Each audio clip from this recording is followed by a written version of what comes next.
Hashem Naaseh v'Natzliach. Shir Torah, Baruch Hashem. We're back in Miami. We have a continuing of our series.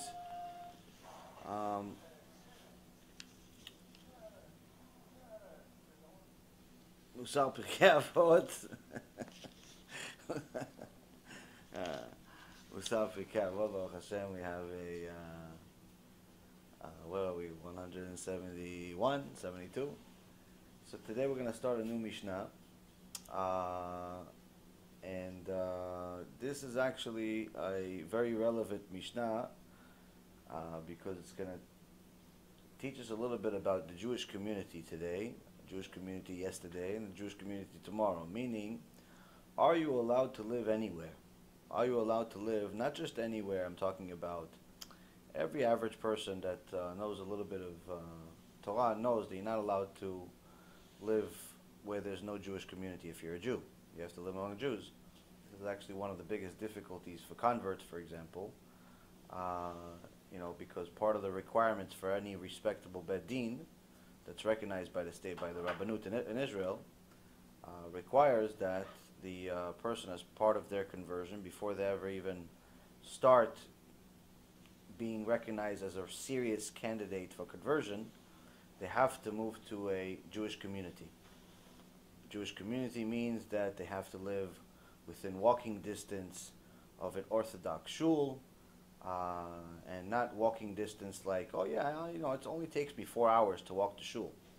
No, no. Walking distance meaning a mile or less, something reasonable that's you're going to go to even if it rains. Preferably a community where you live within an Kiruv. It's not necessarily a requirement, but it's definitely preferable because life without an Kiruv is very, very difficult, especially outside of Israel. In Israel, practically all of Israel has Kiruv. But outside of Israel, not every community has an Kiruv. And in many places in the United States, there's certain areas outside of the city areas that are very, very big. If you don't have an Kiruv, you pretty much can't leave your house on Shabbat, with anything other than pretty much yourself. You have to leave the talit, your siddur, all that stuff you have to leave at the Beit Knesset. And even if you figure that part out, what if you have a wife and kids? They want to go outside, there's a carriage, you can't go out. Can't take the carriage out. The kid wants you to pick him up. Can't pick up the kid. Becomes a very, very difficult and annoying life if you like to go outside. If you're like us, where you don't really care to go outside so often, then it doesn't affect you as much. But Baruch Hashem, I don't recommend anybody living outside an Kiruv. We live, Baruch Hashem, we only go into houses that have an Kiruv simply because we know that if we want to take a walk, even if it's a 5-minute walk or a 5-hour walk, doesn't make a difference. I want to have the ability to do it. Why? Because that's part of our Oneg Shabbat. Part of our Oneg Shabbat. But not everybody has the ability to do it, or sometimes things don't work out that way. But either way, a person should know that if they are going to be moving into a Jewish community, one of the things they need to look into is whether the community has an Kiruv, and where the Kiruv is. But nonetheless, the main part is the Jewish community part. The main part is that there is a Orthodox shul within a community. But does having Orthodox shuls in a community make every place that has Orthodox shuls and Orthodox rabbis a valid, or better yet, a recommended place to live in? So this Mishnah in Avot is going to answer that question, because there are, Baruch Hashem, today more than a few Jewish communities around the world that are very, very good communities. But unfortunately, there are also a few communities that I can't say that you're not allowed to live in, but it's not recommended. It's not recommended to live in those communities. The reason why is because the leaders within those communities, or the people that have the most amount of influence within those communities, being associated with them is a danger to your neshama. And as much as people would like to deny it, the Rambam was right. The Rambam was right, put in Halacha, and he says, your surroundings will influence you. Even if you have a face of a stone and you don't show any feelings, and you don't let anybody in your house, and you don't do this and you don't do that, eventually they will influence you. How? If it's not you, it's through your wife. If it's not your wife, it's through you. If it's not you and her, it's through the kids. Somehow the society is going to influence you. So if the society that you're constantly next to is a bunch of Reshaim, then guess what? Eventually you will become a Rasha. It's a reality. Just like Esav soneh Yaakov. There's an halacha that says that Esav hates Yaakov. Esav hates Yaakov. What does it mean Esav hates Yaakov? There's a bunch of Christians that in Texas that are the biggest donors in the world to Eretz Yisrael. More than the Jewish community. There are over 70 million evangelical Christians in the United States. Over 70 million. Talking about almost 30% of the population of America. 25%. Over 70 million evangelical Christians. Many of them are in Texas. And the ones in Texas specifically fund multi-million-dollar projects in Eretz Yisrael. They call themselves Christian Zionists. Christian Zionists. And you see them associated constantly with Donald Trump, and you see them constantly associated with, different political figures in Israel, Bibi Netanyahu, and the rest of the clowns. And people are like, wow, look at these Christians. No, this is not like Roman times. They're good to us. Look how much money they're putting into Eretz Yisrael. Look how much money they're putting into it, even more than the Jews. This is not an insult to the Jews. This is a reality. It's a reality that they donate more money than the Jews do. I mean, when it comes to numbers, there's 14 million, 15 million Jews in the entire world. So 70 million just in the United States evangelical Christians, you do the math. And not all of the Jews that are around the world actually like to support Israel. Unfortunately, some large part of them in the United States are anti-Israel. Lefty, liberal, anti-Israel, pro-Palestine. Like the guy from Starbucks, Rasha Merusha, that guy refuses to do business in Israel. He's pro-Palestine. And many others like him. The Facebook clown, he promotes Hamas and Palestine and all that stuff on his Facebook. But you one thing about Israel, your page is wiped out. Go on Facebook if you ever have nothing to do for 2 minutes, you'll see a enormous amount of pages against Eretz Yisrael. But I'm not talking about we hate Israel. No. Like Hamas, ISIS, pages that talk about how the goal of the Palestinians is to throw all the Jews into the ocean. They have a whole chant. They have a whole chant of how they're going to throw all the Jews into the ocean. Like these, violent Muslim, anti-Jewish pages all over Facebook. You complain from here until your face turns green. Facebook says no. They don't violate our policies. They don't violate our policies. But you have one tiny little page that says, the Palestinians are terrorists. The Arabs they just killed a bunch of Jews, they're terrorists. They're this, they'll shut down your account. You're racist, you're this. You say, this homosexuality is against the Torah. Done, finished. Banned from Facebook. Banned from Facebook. Why? Because the leadership is what it is, lefty liberal. We still use whatever tools we can use in order to benefit the public, but we can't deny the truth. The reality is Not all Jews are exactly have their heads screwed on. So, if you live next to Zuckerberg, I wouldn't necessarily say you should become friends with him. Why? He's not exactly the model Jew you want to be friends with. So, a person needs to know that just because a place has an Orthodox shul, it doesn't mean that you're allowed to live there. Just because there are Jews doesn't mean that you're allowed to live there. Needless to say, just because somebody is giving you money doesn't mean they want your best interest.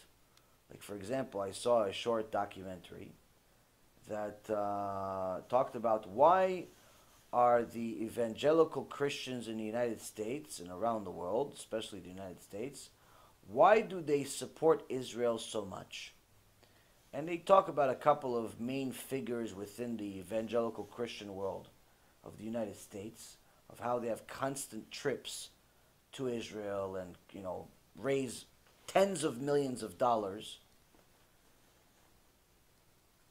At some point along this documentary, they tell you what's their pitch. What's their pitch? Their pitch is that this is where Gog and Magog is going to happen. Armageddon is going to happen. They call it Armageddon. Torah calls it Gog and Magog. They always call stuff different names because they have a false testament. But anyway, they call it Armageddon. And they say it's going to happen at a specific place where they go visit. And all of the born-again idol worshippers are going to be saved. Everything's going to be good. But this land is the Jewish land. But then at some point, I think maybe they didn't think anybody was going to actually pay attention. At some point, they tell you, oh, by the way, that 2/3 of the Jews are going to die. Only a few thousand of them are actually going to survive. So why do you support them? Why do you love them so much? You're telling them they're all going to die. Why do they say this? Because it's in their book. That's why anyone that doesn't agree with the halacha that Esav soneh Yaakov is simply someone that doesn't understand what he's dealing with. The New Testament itself says that only 144,000 Jews are going to survive at the end, which means 99%, according to the Christians, are going to die. So this is their belief. Just like we believe Torah came from Mount Sinai, this is what they believe. So why do they go to Eretz Yisrael? Because they're trying to convert all of them to Christianity. They're trying to convert all of them to Christianity because they believe with their full hearts that they're going to save them. Same thing with the Christians, regardless of whether it's evangelical ones or the Catholics, whatever other types of styles and sizes they have, it's all the same. The number one mission is to convert Jews to Christianity. So only a fool or a blind person that's deaf and stupid too would believe that any believer in the New Testament is your friend, actually wants your best interest. But unfortunately today we live in such a politically correct world that you see many times certain types of people that are supposed to run away from the Christian church and the Catholic church actually befriend it. Unfortunately, some of those people are considered Orthodox Jews, Orthodox organizations, Orthodox leaders. There's a group of supposedly Orthodox rabbis. I mean, they're as reform as can be, but they call themselves Orthodox at least. At least they call themselves enough times to fool everybody else to think that they are. And they signed a coalition with the Christians. And there are many Christian Jewish organizations which in reality is Christianity in disguise. And there's almost no major Zionistic Jewish organization, whether it be AIPAC or Jewish Federation, that is not funded, if not predominantly, at least a large part of, by the Christian church. But most people love money so much, they forget that they're only giving you the money because it's a bribe. For what? So they convert you at some point. It's an entry so they can talk to a bunch of Jews. But people don't see clearly. And unfortunately, that's why we have 500,000 Jews have converted to Christianity over the last 20 years, 30 years, according to Jews for Judaism. Now, 500,000, if you said 500,000 Christians converted to Judaism over the last 30 years, it's like, oh, wow, chazak u'baruch, good for you. No one really cares. The Christians are not worried about that. Why? There's billions of them. 500,000 is not even a rounding error. But when you say 500,000 Jews converted to Christianity over the last 25 to 30 years, you're talking about 3% of the Jewish population. It's a significant amount. You're continuing this route, Shem Yachem. 30 years ago, there was 3,000 Christians in Eretz Yisrael. Today, this missionary organization, One for Israel, Yimach Shimam, reported there's over 30,000. So the numbers are staggering and they're against us. But why is this happening? There are two reasons. Number one, we live in a generation of ignorance. People simply do not know anything. They don't know anything about their own heritage. They don't know anything about the Torah itself. They know more about minhagim, the customs, than they know about halacha.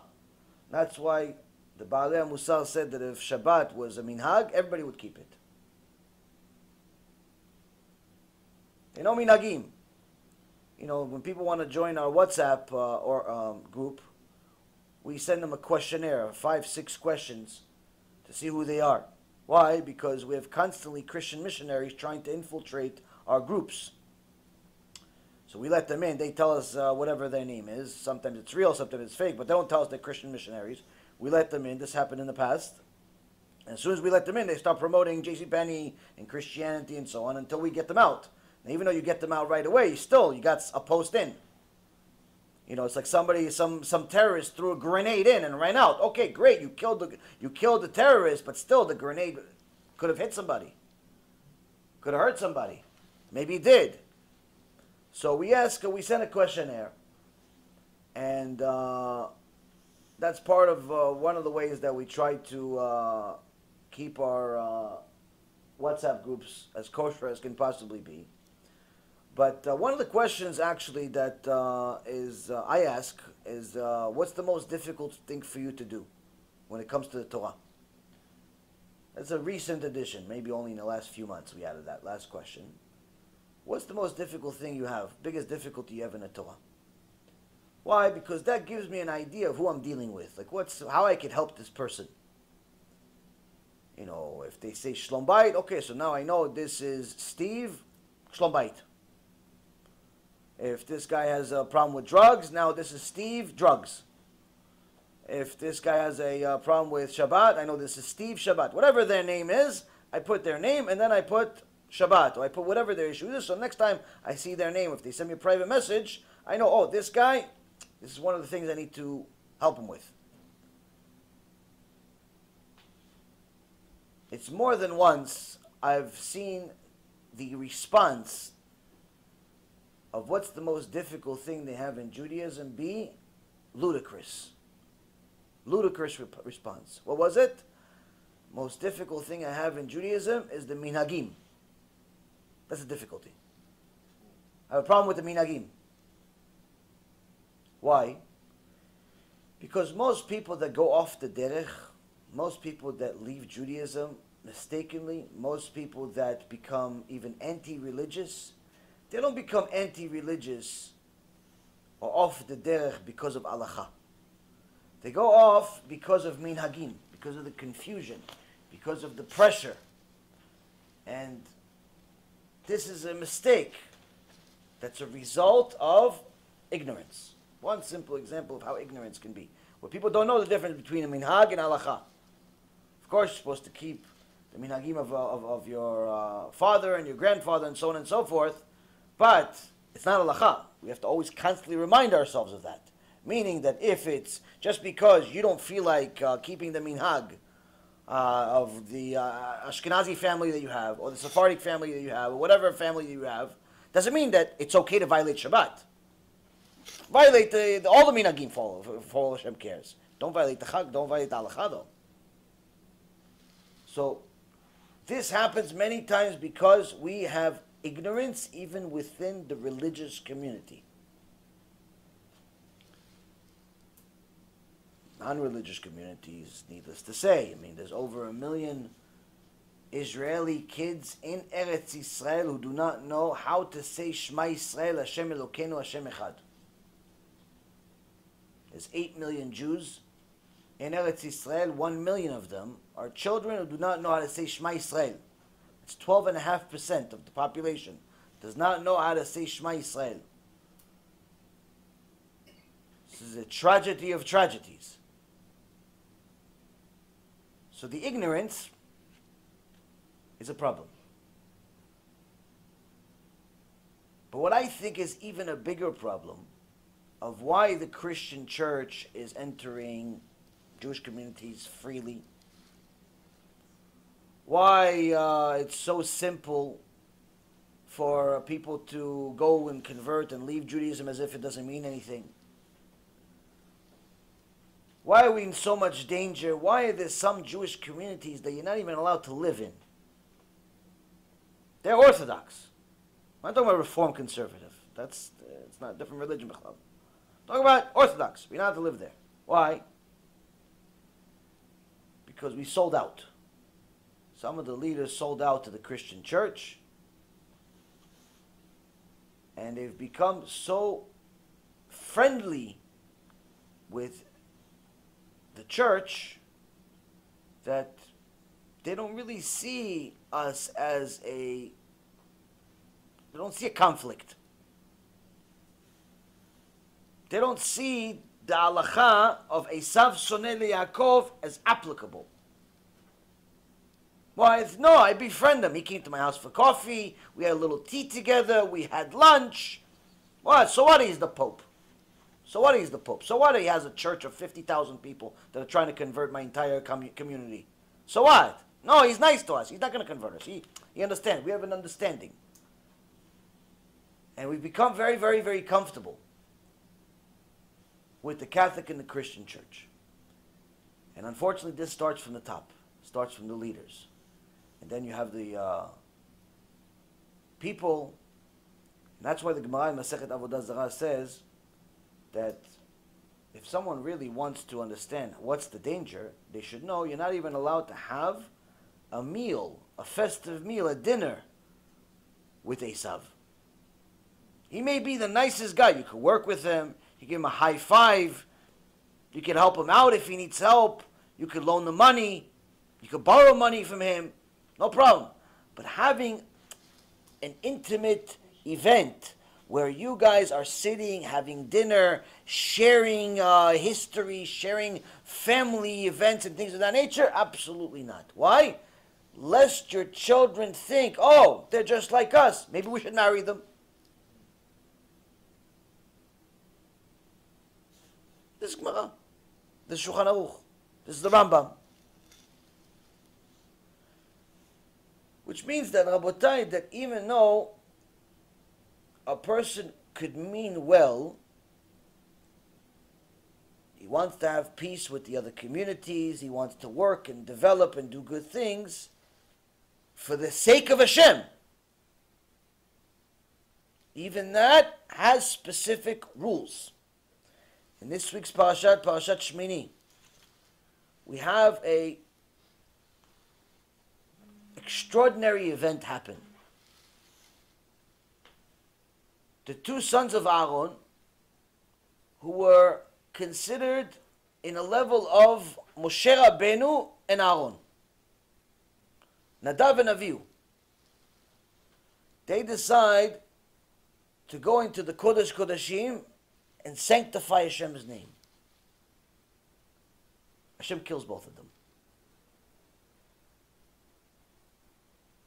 Now, they didn't go to a bar with mixed dancing, chas v'shalom. They didn't go to a church and say, Jesus help me. They didn't do that, chas v'shalom. They didn't go eat McDonald's, burger with cheese. They didn't do that. They didn't play, on a speedboat on Shabbat. They didn't do that. What did they do? They went to the holiest place of all, the Kodesh Kodashim, for what? Talk to Hashem. That's it. What did Hashem do? He killed both of them. Now, if you would say, you know what, these two, they were Reshaim. These people were the worst people on earth. He murdered 5 people on the way there. He murdered 5 people. He had a plan to murder 5 people after. They did this. Then you say, oh, they had it coming. They had it coming. These people are wicked. But no, Torah tells us these people, Daven Avihu, Moshe and Aaron. Moshe and Aaron, these people are giants. So, if you're ever going to get some type of leeway from Hashem, you would think, if you're tzaddik, you should get some leeway. Rasha, hey, what leeway? You're lucky you're alive. But tzaddik, okay, I messed up, Hashem. Okay, I haven't messed up in 70 years. I haven't messed up in 7 years. Today I messed up. First time. Okay, chalas. Okay, it's okay. We're okay, right? 7 years I did good. 7 years I did good, but today I messed up a little bit. I cursed out a little bit. I said something no good. I ate a burger. It's not kosher. But one time, 7 years. So you figured that guy's going to get a leeway. That guy's going to get, you're going to catch a break. Because you were tzaddik for 7 years. That's how human logic works. Human logic works. I do a bunch of good things, and eventually, if I do something bad, those good things will hold weight for me. It didn't work out that way. It actually doesn't work out that way.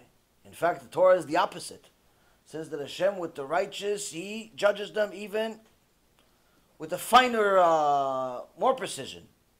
Because He expects more from them. But also their reward is considerably higher. So why did Hashem kill them? Now, if you watch our previous shulim about Parshat Shemini, we're not going to cover the whole thing now. Just briefly, there's 5 reasons that the sages say that could have been the reason. They drank right before going into the Kodesh Kodashim. Even though drinking is allowed, you're not allowed to drink. You're not allowed to alter your state of mind before you go pray. This is why people that smoke marijuana or do any type of drug or drink alcohol and then decide to go to pray or study, you're putting your life on the line. It's a very stupid move. And there's 4 other reasons that the sages debate. Was it this? Was it this? Was it this? Was it that? But there's one that everybody knows. Everybody knows. Everybody agrees. Bottom line, this is it. This is the pshat. What's the pshat?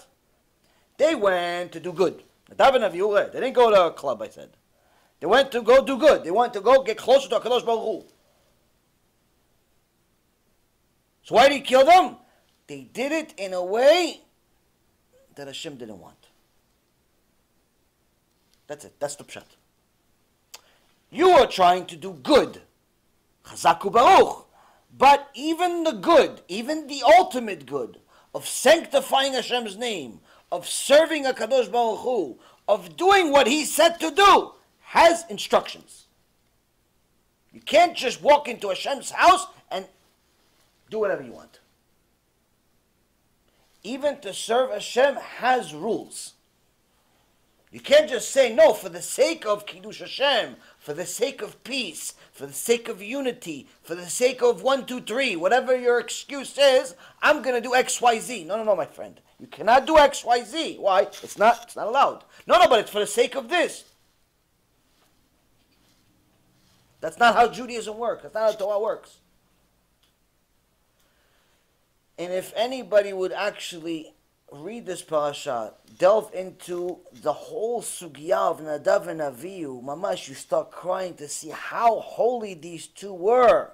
How holy they were. And Hashem said, yes, you are holy. You tried to do something holy, but it's not in accordance with my rules.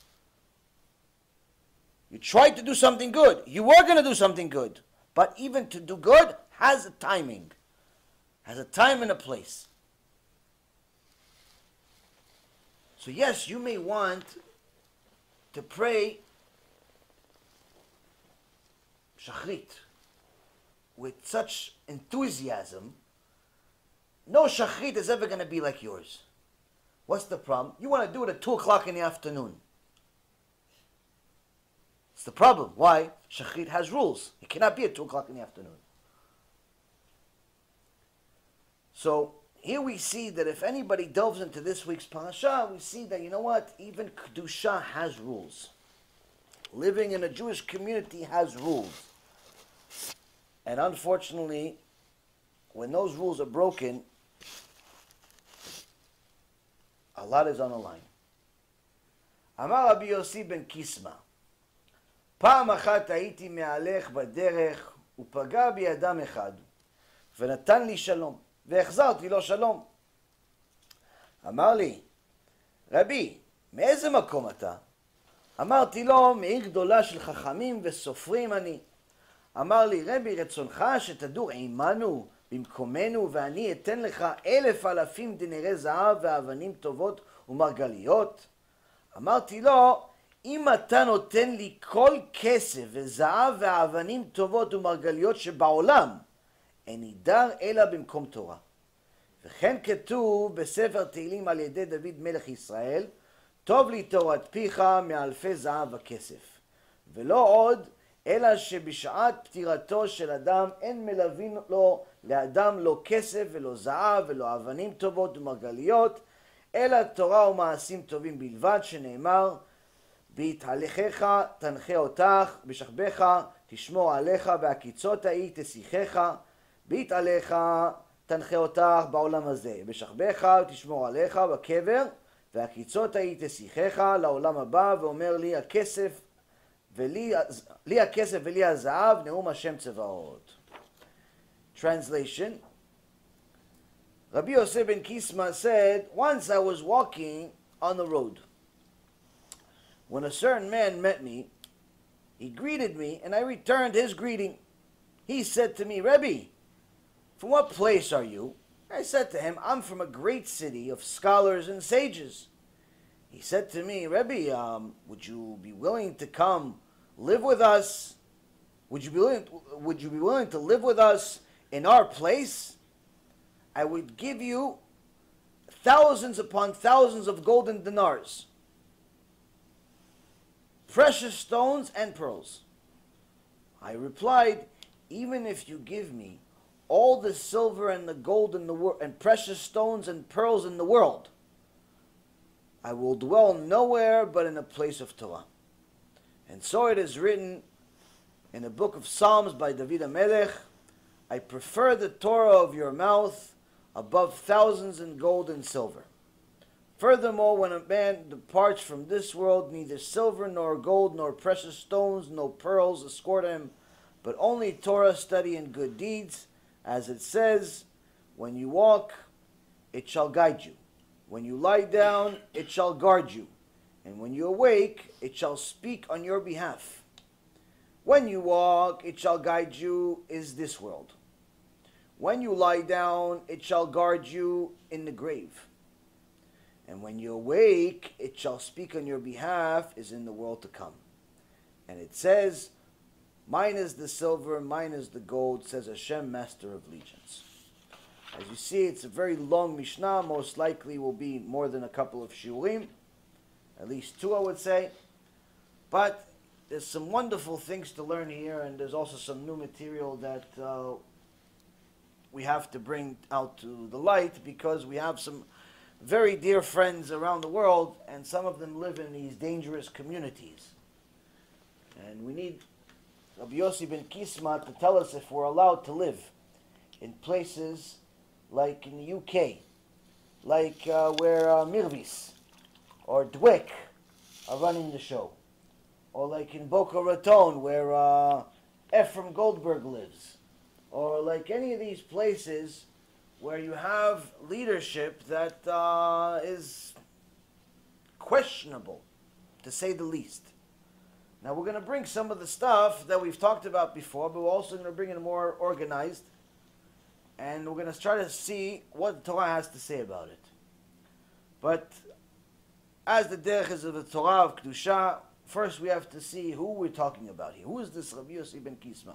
Rabbi Yossi ben Kisma is a 3rd generation Tana.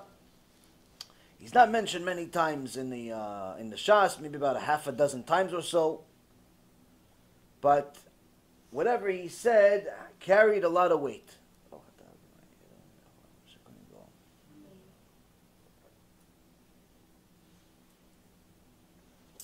It's a few stories so you have an idea of who we're talking about here. Rabbi Yossi ben Kisma was in a shul one time, and there was a couple of other sages, I believe it was Rabbi Elazar and Rabbi Yossi, were arguing, were debating about an halacha of whether you're allowed to carry a certain tool that holds the door. You're allowed to carry it on Shabbat. And they were debating, yes, no, yes, no, yes, no.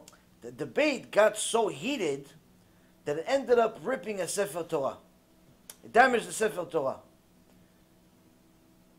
So Rabbi Yossi ben Kisma says, after he sees this, even though this is for the sake of Kedusha, you had a debate for the sake of Hashem, for the sake of Torah, to find the truth. You got to a level of anger. And anger, the Torah tells us, is the equivalent of Avodah Zarah. Anger is Avodah Zarah. He says, as you see my name, I swear on my name, just like you created Avodah Zarah, this place will turn into a place of Avodah Zarah. This Knesset will turn into a place of Avodah Zarah. Why? You disrespected a place of holiness. By bringing Avodah Zarah into it, it'll turn into a place of Avodah Zarah. What is this to teach us? All of these Batei Knesset, in many communities, you know, sometimes you have more Batei Knesset than you have Jews. Why? Why is there so many Batei Knesset? It's only, we're a relatively small nation. We're not exactly China. We should be more than China, but we're not exactly that much. We're not even 1% of China. Why? Why so many Batei Knesset? Because every time there's a debate of who's going to have this aliyah, who's going to have that aliyah, who's going to, open the Echal, who's going to close it, who's going to carry the Sefer Torah, who's the Baal Koreh, who's the rabbi, who's the Chazan, who's going to do this, who's going to give the shiur. Every time there's any debate, oh, you know what? You're not going to listen to me? Fine, I'm opening my own shul. I'm going to open my own shul. So in every community, it all starts with one shul. No community starts with 18 shuls. No, it starts with one guy, tzaddik, he says, you know what? We're going to start a Jewish community in the middle of nowhere. Why? There's Jews here. Let's start a community. Let's bring them to Torah. So one superhero, tzaddik, starts a shul. People start coming, little by little, more and more. But then as more of our Jews come, more opinions come. And more opinions come, he says, you know what? I'm going to open up my own shul. But why? There's a perfectly good shul here. You weren't even going to shul 2 years ago. Now you're going to shul. Well, all of a sudden you're going to run a shul yourself? No. This shul's not for me. What not for you? You weren't going to shul 2 years ago. You didn't know how to pray bichlal. No. It's not religious enough for me. It's not this for me. It's not that for me. I'm going to open up my own place with my name on it. My grandfather's name on it. My cousin's name on it. My baseball player's name on it. Whatever. Somebody's name on it. Why? Because it has nothing to do with the shul. It has to do with kavod. It has to do with pride and ego. And he opens a shul, and then there's another debate about something else, because somebody that he doesn't like got an aliyah, or somebody that he doesn't like is the biggest donor, or such and such happened. Every Yom Kippur is a breakup in every shul. A few people leave, start their own shul. So every year we have, unfortunately, communities that have less minyanim, but more shuls.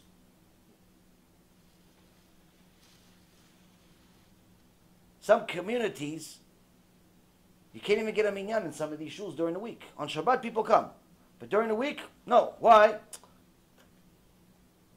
Can't agree where to go, nobody goes. Everybody prays at home. Or they all pray one place. It's strange. Confused people we are.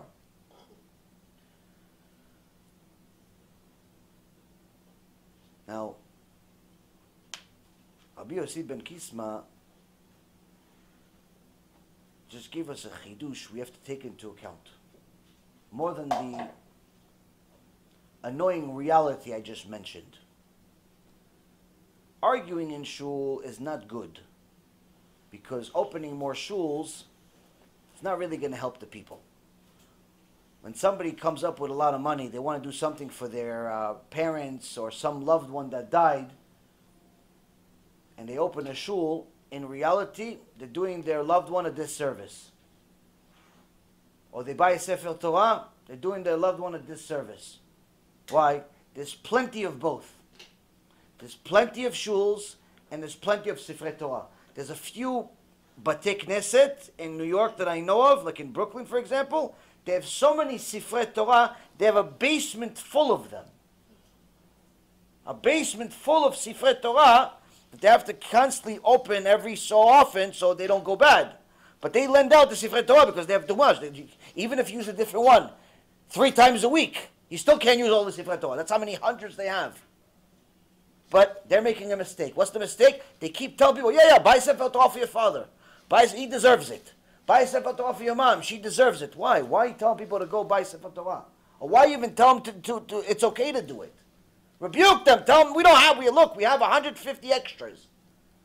We have 150 extra. Even if we use a different one every day, 3 times a week, we still wouldn't be able to run out. Why are you telling people to do more Sefer Torah or more Batei Knesset? Anyone that wants to do something good for a loved one shouldn't buy Sefer Torah and should not build a Beit Knesset. What should they do? Take all that money and help create more Jews. Help make more Jews Jewish. The ones that were born Jewish but don't really know how to be Jewish, help us make them more Jewish. Help us educate them to realize that violating the mitzvot is not a no big deal. The mitzvot are not a suggestion.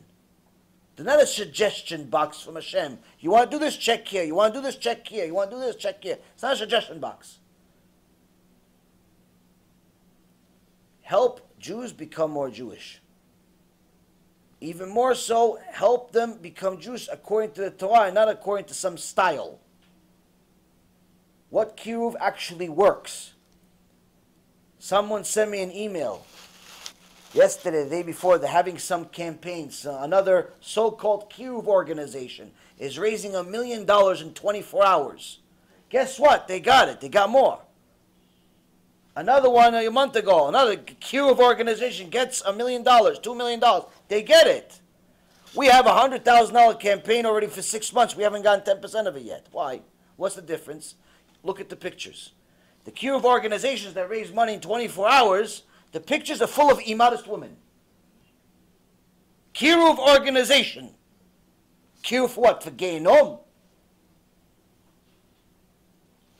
The website is full of their students.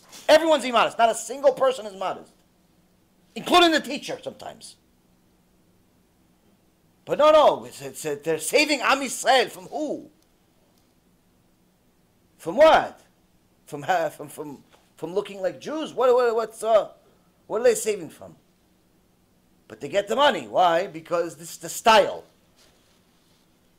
So you want to actually help Jews become real Jews, according to the Torah. And a person needs to know that if they want to do something good for their loved ones, they have to fund real Torah, real Kiruv. You don't have that many choices, so it won't be so difficult. How can you tell? Look at the results. Not by dinner parties and fancy schmancy pictures. Actual results. What are people actually saying as far as how it changed their life in accordance to the Torah? Not, oh, it made me really happy. That doesn't mean change their life. So, that's something we already knew. But Rabbi Yossi ben Kisma says, aside from the fact that it's not good to build more synagogues and more waste of money, the arguments in the shul is bad for a different reason. Why? It creates such a demon, such a shed, such a mekatreg in Shamayim that mekatreg can destroy the Bet Knesset. Someone told me that when the German Nazis, Yimach Shimam v'Zichram, had a feast of destroying tens or even hundreds of synagogues, vast majority of them were Reform and Conservative. Places that obviously were not following halakha, to say the least. So when we argue in these shuls, Hashem doesn't like it. Even if it's arguing for the sake of Torah, even arguing for the sake of Torah has to be done a certain way. So that's in the Gemara, Masechet Yevamot. Now, 96b. Now, further, Rabbi Yossi ben Kisma had a student. And this student was one of the giants, one of the Gedolei Ador also. His name was Rabbi Chanina ben Tardion. The Gemara Masechet Avodah Zarah, page 18b, says a very peculiar story. The Romans, Imach Shimam, the Esav of that generation, that destroyed the Bet HaMikdash, that killed countless Jews, countless Talmidei Chachamim, tortured them. It wasn't a one-day event. It was a torturous cycle. And along the way, they made some rules in order to destroy Judaism too. One of them was, you're not allowed to teach Torah anymore. As soon as they made this rule, this was at a time towards the end of the life of Rabbi Yossi ben Kisma. And Rabbi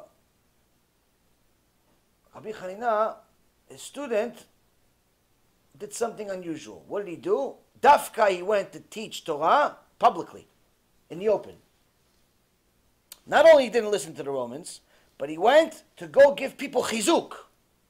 Publicly. Look, I'm doing it. 1,000, 500 people, 2,000 people, 5,000 people in the open. Teaching them Torah.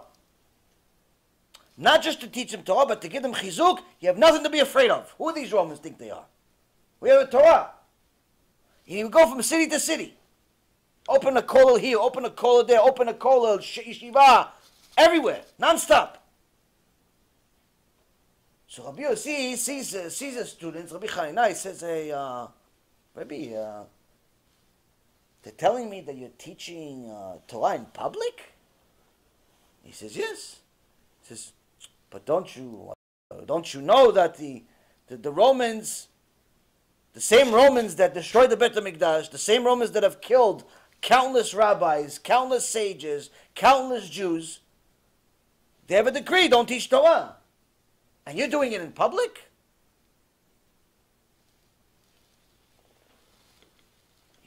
Obviously, if they destroyed the Bet HaMikdash and Hashem is letting them live, they're killing a bunch of tzaddikim and Hashem is letting them live, obviously this is their hour. This is Yad Hashem. This is Hashem is hitting us with the stick through them. He's using them to hit us. So when there's a Gemara that talks about when there's a Rasha, v'Hasha misacheket lo, that he has his hour, you're not allowed to mess with him. If there's a Rasha, there's an evil person, and he's on a roll, don't mess with him. Don't mess with him. Why? That's his hour. Stay away from him. Unless you're tzaddik. That's what Torah says. Unless you're tzaddik. Now, obviously, if the Romans are destroying Bet HaMikdash, they're destroying Jews, they're destroying sages, they're killing people in the streets, they're forbidding the Torah, they're going against Hashem publicly, and Hashem's allowing it, obviously it's their hour. And you, instead of hiding your limud Torah, hiding your teaching, you're doing it publicly, massive like this, what's wrong with you? Rabbi Chanina says, Hashem Yerachem. May Hashem have mercy on me. So Rabbi Yossi says to him, I'm speaking to you common sense. I'm speaking to you real things. This is what you tell me, Hashem Yerachem. You don't make any sense. This is what you have to say. I told you real logical things. Your life's on the line. You tell me Hashem Yerachem. What kind of answer is that? I'd be surprised if the Romans don't take you, wrap you with the Sefer Torah and burn you. With the Sefer Torah.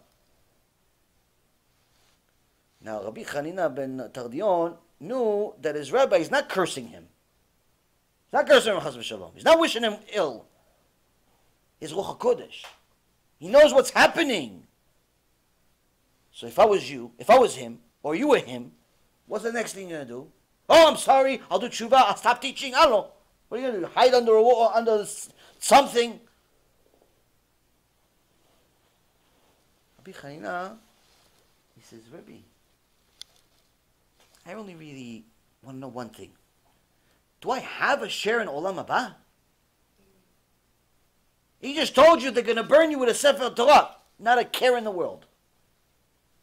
Why? Life is temporary anyway. I die today, I die in 20 years. What's the difference? The question is, what happens after I die?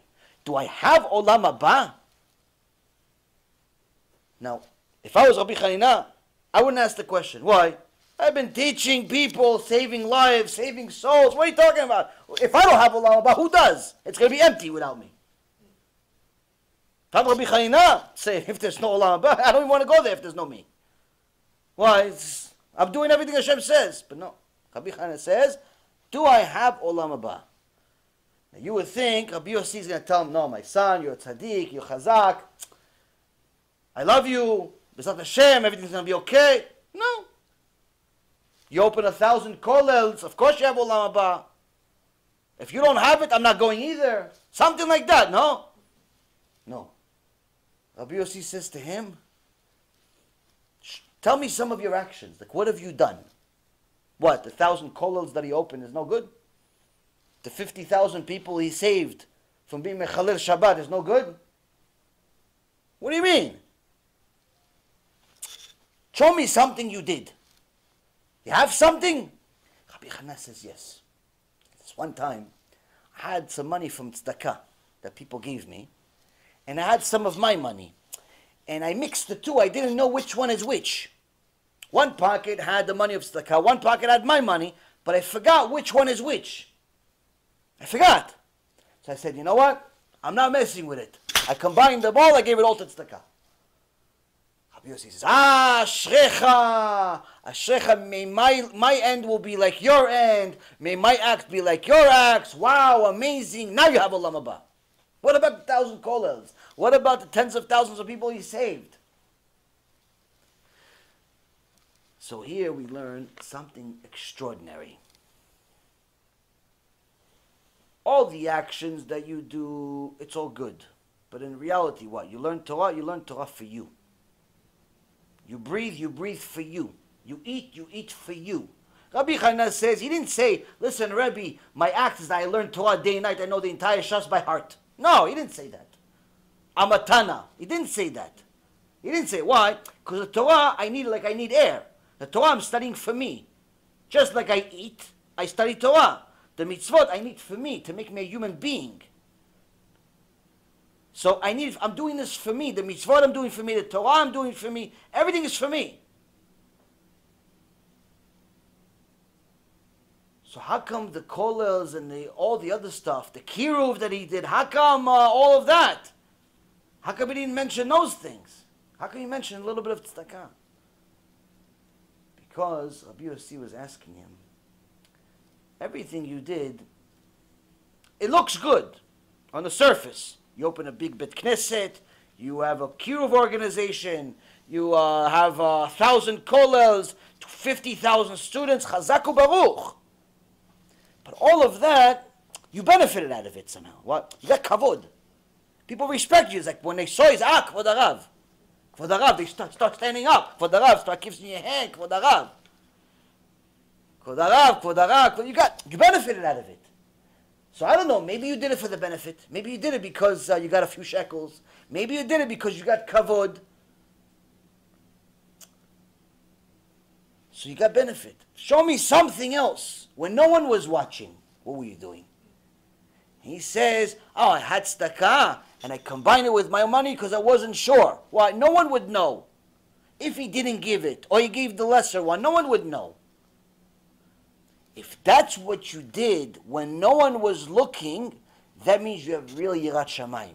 Which means that everything you did when everybody was looking, that was for Hashem also. You for sure have Olam Haba, and my Olam Haba, B'ezrat Hashem, hopefully will be like yours, he says to him. So even the mitzvot, the kedusha, all of the good things that we do, even that has a specific way to be done. Just because someone has a big keilah doesn't necessarily mean that they have olam haba. So, Rabbi Yossi ben Kisma teaches us here that first and foremost, we need to know, we have to check our own actions. Why are we fulfilling certain mitzvot? Sometimes you see certain people ask a question, not because they want the answer, but because they want to see if you know it. They ask you a question they know the answer to. One of the most obnoxious, arrogant things in the world to do. But they do it. Some people sometimes, they'll go to a place just to see who came. Not because they want to go, but just want to see who else is there. People do things for silly reasons. Even when it comes to Kedusha.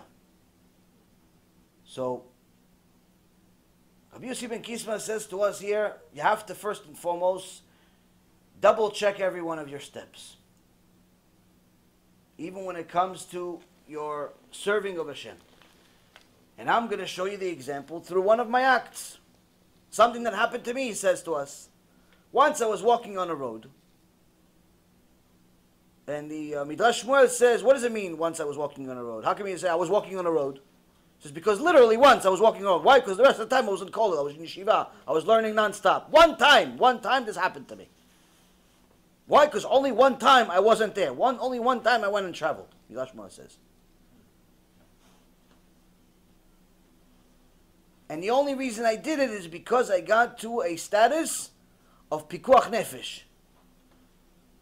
Because we needed parnasah, and the keilah that I was in was full of Talmidei Chachamim, but nobody had any money.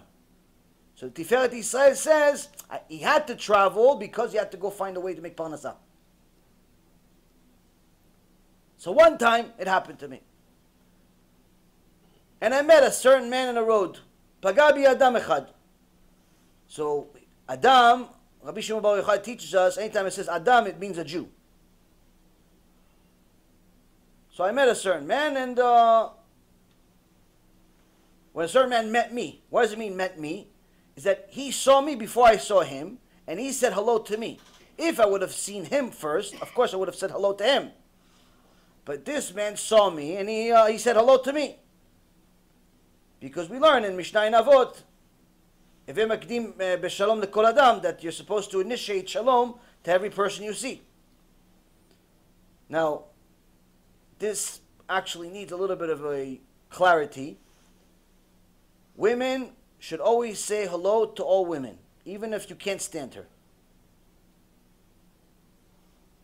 Even if she married someone that you thought was going to be your shidduch, you say hello. Men should say hello to every other man. Even if he's a competitor of yours in business or something like that. Say hello. Why? You're still brothers. At the end of the day, you're still brothers. I'm not saying go hug him and kiss him. Hello. Be cordial. Just because you're having a bad day doesn't mean everybody else has to suffer. People have a bad day, they walk around with an upside down smile, people say hello to them, they give them the nod or something. It's not nice. Say hello. And try to be first to say hello. There's actually a ma'alah. It's a ma'alah to be first to say hello. Always try to say hello. Even in your own house. Even in your own house. I've said this before, but it's good to remind, is that even in your own house, even though your wife knows that you live there, when you come in, before you come in, knock on the door. Yes, on your own door. Knock on your own door. Why? Maybe they're doing something that they don't necessarily want you to see, or they're not comfortable, or whatever it is. Announce yourself. When you see them, doesn't matter what's going on, what kind of bad day you had, say hello. Force yourself to smile if necessary.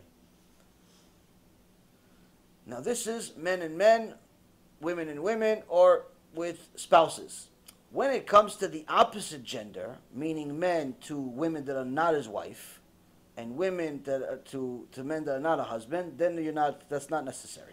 In fact, it's recommended you shouldn't even most of the time. Not necessarily all the time, but most of the time. Why? Because if you tell men that you should say hello to every woman, then what he's going to take it as, he's going to translate it. Yetzer hara, he's going to translate it as, oh, I'm allowed to flirt with everyone. I'm allowed to say hello to everyone, married, not married, this, that. He's going to start stopping everyone. Hey, hello. No, I'm committing a mitzvah. How you doing? How are you? I care about you. Yeah, I'm married, 5 kids. Yeah, so how's that? What's that? Get out of here. Shoo. Guys today, Shem Yachem, they like mamash, sometimes some guys, mamash like dogs. Unbelievable. Unfortunately, some women too. More than a few women that we're trying to help have the same exact problem as if they're a guy. Why? They don't know that there's supposed to be rules. There's supposed to be rules.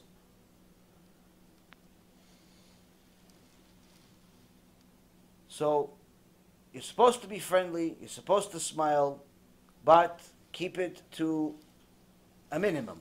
Meaning, even if you're saying hi to the opposite sex, it's your, I don't know, your friend's wife, your the rabbanit of the shul, or whatever it is. You say hi, but move on. Move on. Don't stop there. Hey, so how's this one? How's that one? Don't become friends with women, guys. And girls, don't become friends with men. There's no such thing as platonic relationships in Judaism. There's no such thing. When it says in a Mishnah, you're not allowed to be a marber sicha with a isha, that you're not allowed to talk to women a lot, it's referring to the guy's own wife. It says you're not allowed to talk to a woman a lot because it'll lead you to Gehinnom. And who is it talking about? It's talking about your own wife, don't talk to her too much. Needless to say, somebody else's wife or some woman that's single. So, forget this idea of platonic relationships where men are friends with women and all that stuff. Run away from that. Why? Because you are bringing the Satan inside your own house. At some point, something bad's going to happen. No, I'm friends with her already for 20 years, nothing bad happened yet. Where do you think people go after they get divorced? They're friends. What do you think one of the biggest reasons for divorce? Friends. When the husband yells at the wife and makes her feel like she's worthless, she runs to who? Her friends. If her friend happens to be Steve, and Steve is comforting her, guess what? He becomes more than a friend. Yeah, but he's married. Not today. Because he's comforting his friend. The dumbest thing a woman could do is recommend for her husband to become friends with her girlfriends. Honey, can you do me a favor? Go pick up my friend. Can you do me a favor? Can you drop her off at her house? Honey, can you do me a favor? Drop her off at her house. Can you pick her up from her house? For some reason, women want their husbands to be friends with her friends. Worst possible decision on the planet. Why? Guess who's going to be the first one he's going to go to? Talk about you. Your friends. Many divorces happen from this friends. So no one says you're not allowed to have friends. It just has to be the same gender as you. So Rabbi Yossi ben Kisma continues, says, now this person, this Jew, Natan li shalom ve'echzarti lo shalom. He greeted me, and I greeted him in return. Why is he even mentioning this?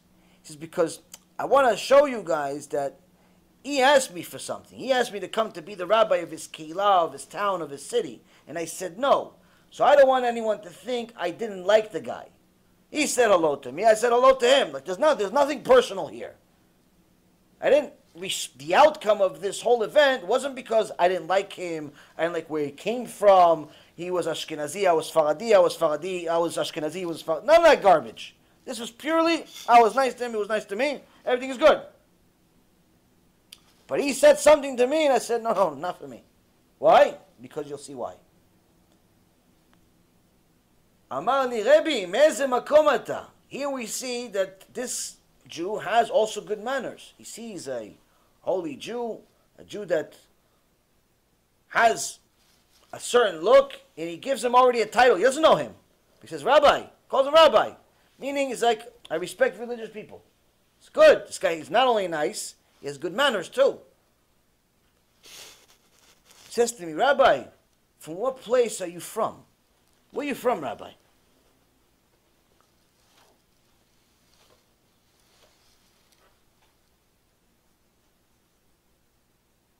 אמרתי לו, מעיר גדולה של חכמים ושל סופרים.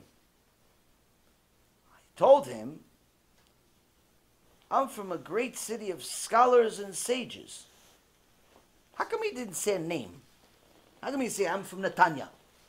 I'm from Tel Aviv. I'm from Jerusalem. I'm from, I don't know. Why didn't he say a name? Here we learn something critical.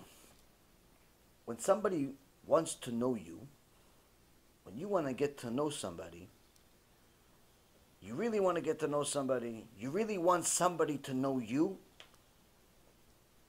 tell them the truth about yourself. What's the truth? What do you show off about? What's important to you? What's important to you? If you ask a guy, so where are you from? Oh, no, you know, I live in that town over there right next to the baseball field. Already, I know this guy's number one thing in his life is baseball. That's his priority in life is baseball. He wants to be a baseball player, baseball announcer, baseball something. That's his life, baseball. Why? He could have told me I live in that town. And I could have done the calculation of myself, maybe, maybe not, that he happens to be next to that baseball field. No, but he mentioned it, baseball field. It's right next to the baseball field. Why? Because baseball is important to him. He says, oh, no, I live by Manhattan. You know, right next to the diamond sector, right next to the fashion district, right next to that. Oh, he's materialistic. Materialistic, why? Because he's giving you an understanding of where he is in his life based on materialism. And if a guy tells you, listen, where do you live? Oh, I live around a bunch of tzaddikim. What does that mean? That means that all you care about is Torah. You care about Torah. You care about your community being full of Torah. That's what you care about. You are what you show off about. You are what you say wow about yourself. That's who you are. What makes you say wow? If every time you see a $250,000 Lamborghini drive by you on the highway and say, wow, look at that car, honey, look at that. That's you. That's you. Your whole life, that you're one small Lamborghini. That's who you are. That's who you are. You're a Lamborghini, you. With no motor. But you're a Lamborghini. Why? That's what you say. Saying wow to that. Say, wow, look at that. Kobe Bryant just signed a $50 zillion contract for throwing a piece of leather into a basket. Look at that. Wow. Oh, that's you. You're a little Kobe Bryant, you. You're a basketball player that doesn't get paid. That's who you are. You know the statistics and the financial statistics of everybody else except yourself. Your whole life is about basketball. Your whole life is about Wall Street. Your whole life is about all the stuff that you say wow about. That's you. Now if you say, wow, he finished the shas 4 times by the time he was 22. That's you. Why? You say, Torah, that's a wow. That is a person with substance. Why is that a person with substance? Because all the material in the world comes and goes. One day he has the Porsche, next day he doesn't have the Porsche. One day he has the house, the next day he doesn't have the house. Somebody else has the house. All that stuff comes and goes. But Torah goes with you wherever you are. So, Rabbi Yossi ben Kisma tells him, I am from a city, a great city full of scholars and sages.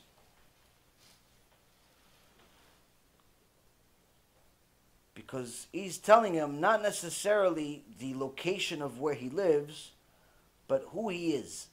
You're not really telling me where you're from because you actually care which town I'm from. You're trying to get to know me, so I'll just cut right to the point. I'm this guy. I care about Torah. One of the most obnoxious things that's become acceptable in society today is every time you meet somebody, it's like a job interview. So what's your name? I'm your own. And what do you do? Nothing. And where do you live? Nowhere. I'm homeless. And like, what? Why are you asking me all these questions? Why? What do you want to know? What do you? Am I work for you? You gonna borrow money from me? What do you care? What do you care where I live? Are you gonna come to my house? I don't want you to come to my house. Where do I work? Where, you want a job? Why? What do you want? Why are you asking all these questions? Well, you know why they're asking the questions? They're trying to size you up. Are you better than me or no? What do you do? Why? What do you do? Why do I care what you do? If you're a dentist, I'm gonna say, oh, you know what? Can you check my tooth over here? Why do I care what you do? I want to know how much money you make. You tell me you're a plumber.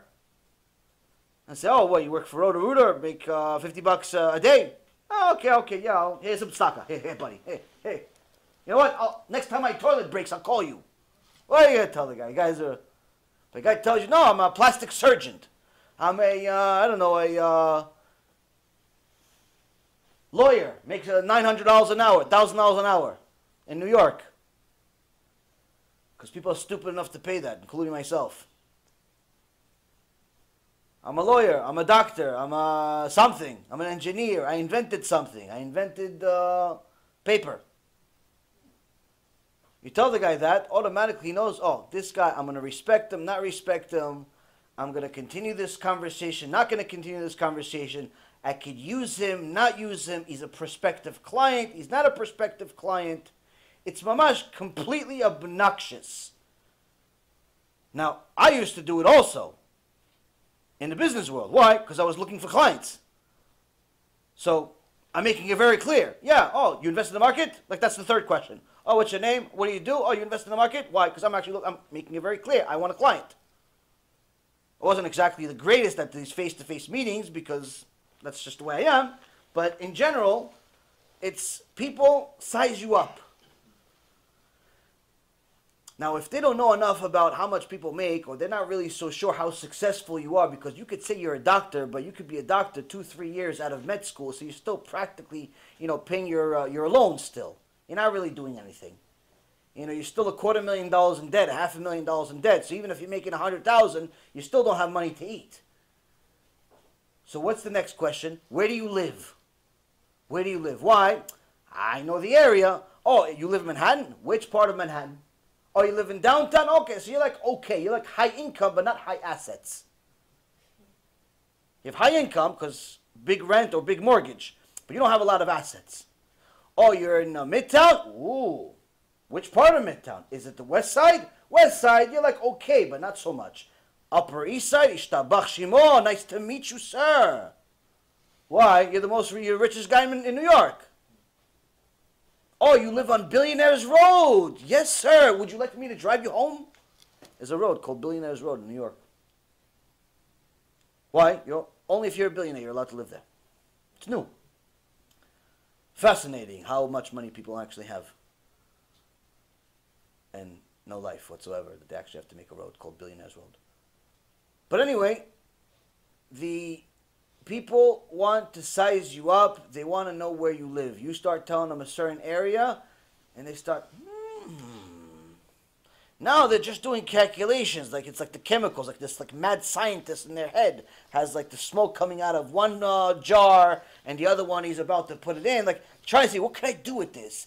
He's a this, he's a that, he lives here. What can I do with this guy? And then they continue asking you these questions like you're in a job interview. It's so annoying. I try to run away from these things. Or I try to end them really quickly. How do I end them really quickly? I tell them what I do. That's the benefit of doing what I do. Now, if I were on Wall Street, if I say I'm on Wall Street, then people want to continue talking to me. But now it's not the same. Why? It happened to me actually a few days ago, a week, 2 weeks ago, whatever it was. I went to this new shul, and sitting, I try not to talk to anybody at the end of the prayer. I try to usually run away, but sometimes people stop me.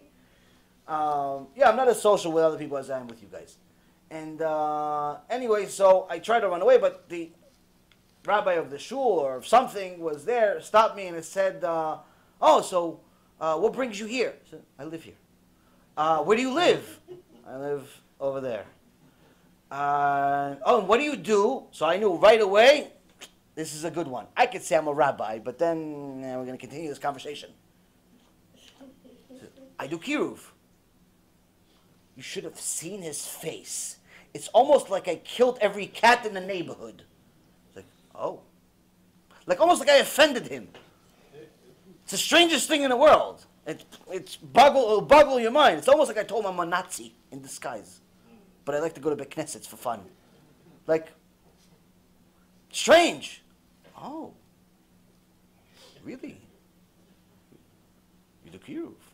Yeah, that's the problem. I don't sell crack to kids. I just try to make the Jews more religious. He looks at me like, oh, wow. Baruch Hashem, Shtabach Shemo. The conversation ended. Why? That's the way the world works. It's the way the world works. Either they love you or they hate you.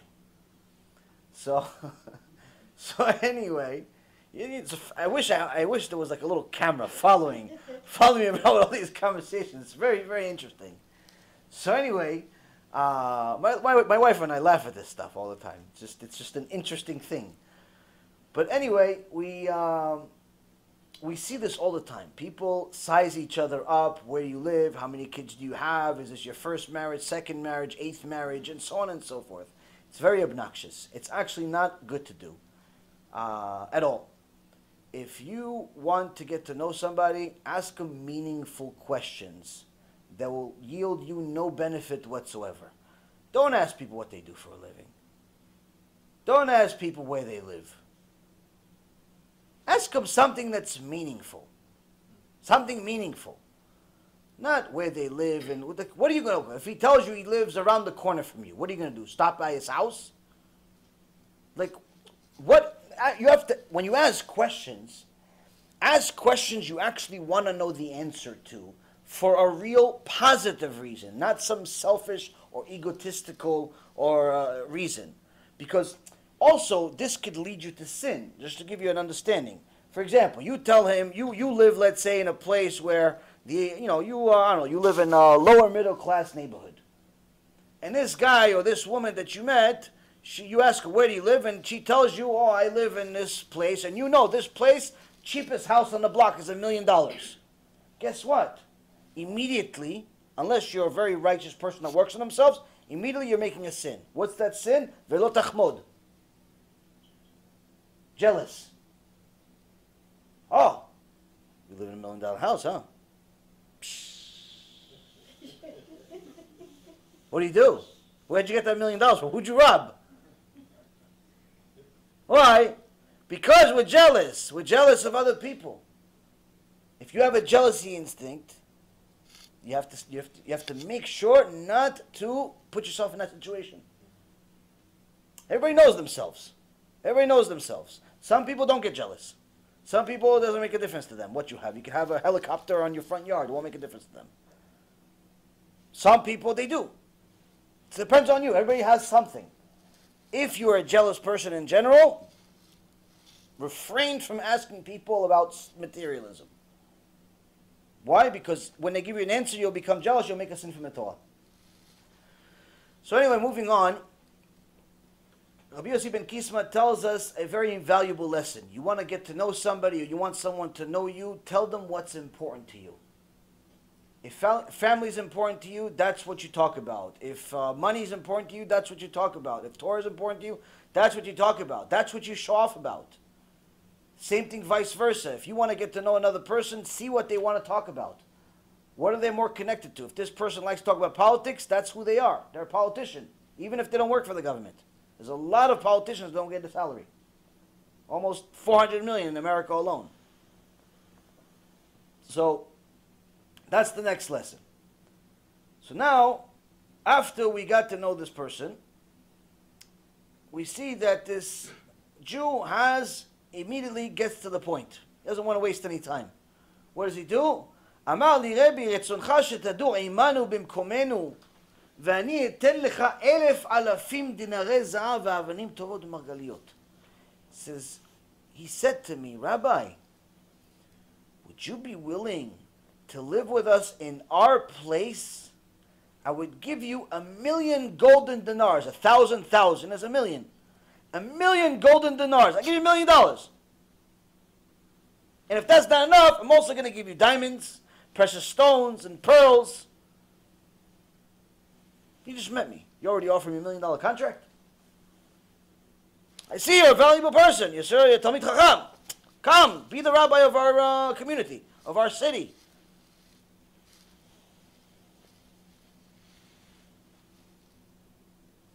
Now, there's two reasons for this. A couple of possible reasons of why he's offering him so much money. Now, he doesn't know him. He doesn't know him. But maybe he does. Maybe he heard about him. That's one possible reason. But if he heard about him, and he knows who he is, he wouldn't offer him $1,000,000. Why? Because he knows that Rabbi Yossi ben Kisma doesn't really care so much about money, as you will see from the following answer. On the other hand, he really wants to build up a Jewish community. He's extremely righteous. He's extremely righteous, and he wants to build a nice Jewish community, so he wants to bring a good rabbi. He's willing to pay top dollar for it. That's also unlikely. Why? Because anyone that wants to build a Jewish community knows that you have to do a little bit more digging before you offer people $1,000,000 to come run your community. The Tiferet Israel says there's also another thing. What's the other thing? The guy feels that by having some type of connection to a religious person, it can bless his business. He's buying this rabbi like a charm, like a zgula. And that's what a lot of business people do today. On one hand, it's a fantastic idea to fund Torah. You make money, you're a business person, you make an X amount of money, you take a piece of that money, you fund Kiruv, you fund a Talmid Chacham, a Kollel, depends on how much money you have.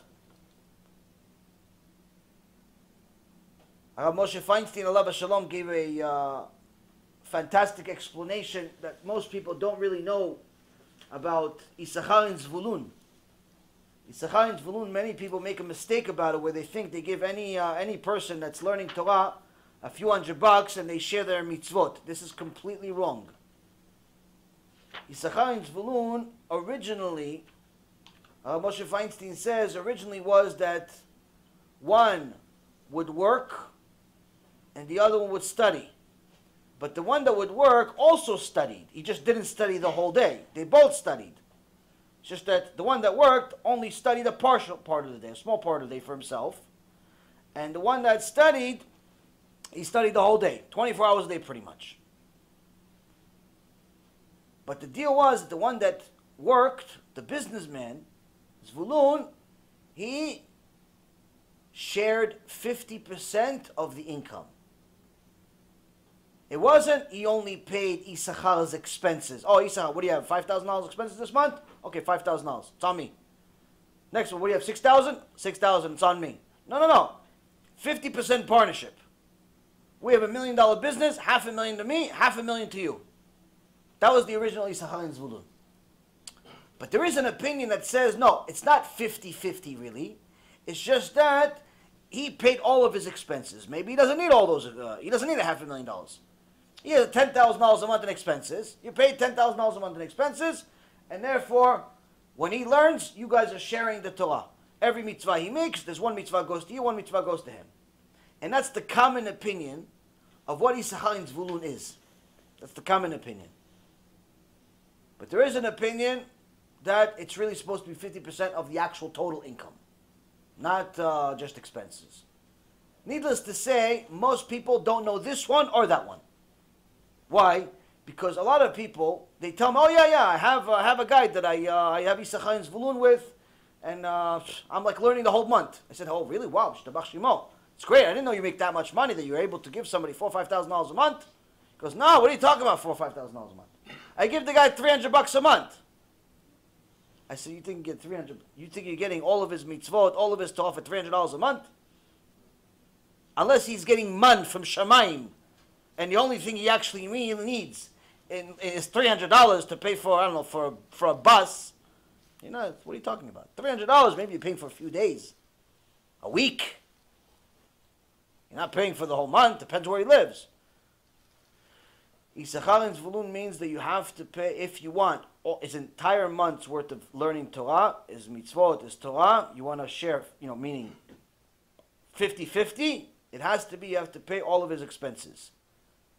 Whatever it is. There's no, like, if his expenses are 3,000, then it's 3,000 you have to pay. If it's 2,000, then it's 2,000. If it's 10,000, it's 10,000. Obviously, it's depends who you're dealing with, how many kids he has, how many, what kind of a Talmid he is, if he writes books, he doesn't write books, So we have this on our website also, but we have different types. We show the cheapest one, meaning one that's like relatively newly married, only a couple of kids. And still, it's $650 a week, which is $2,600 a month.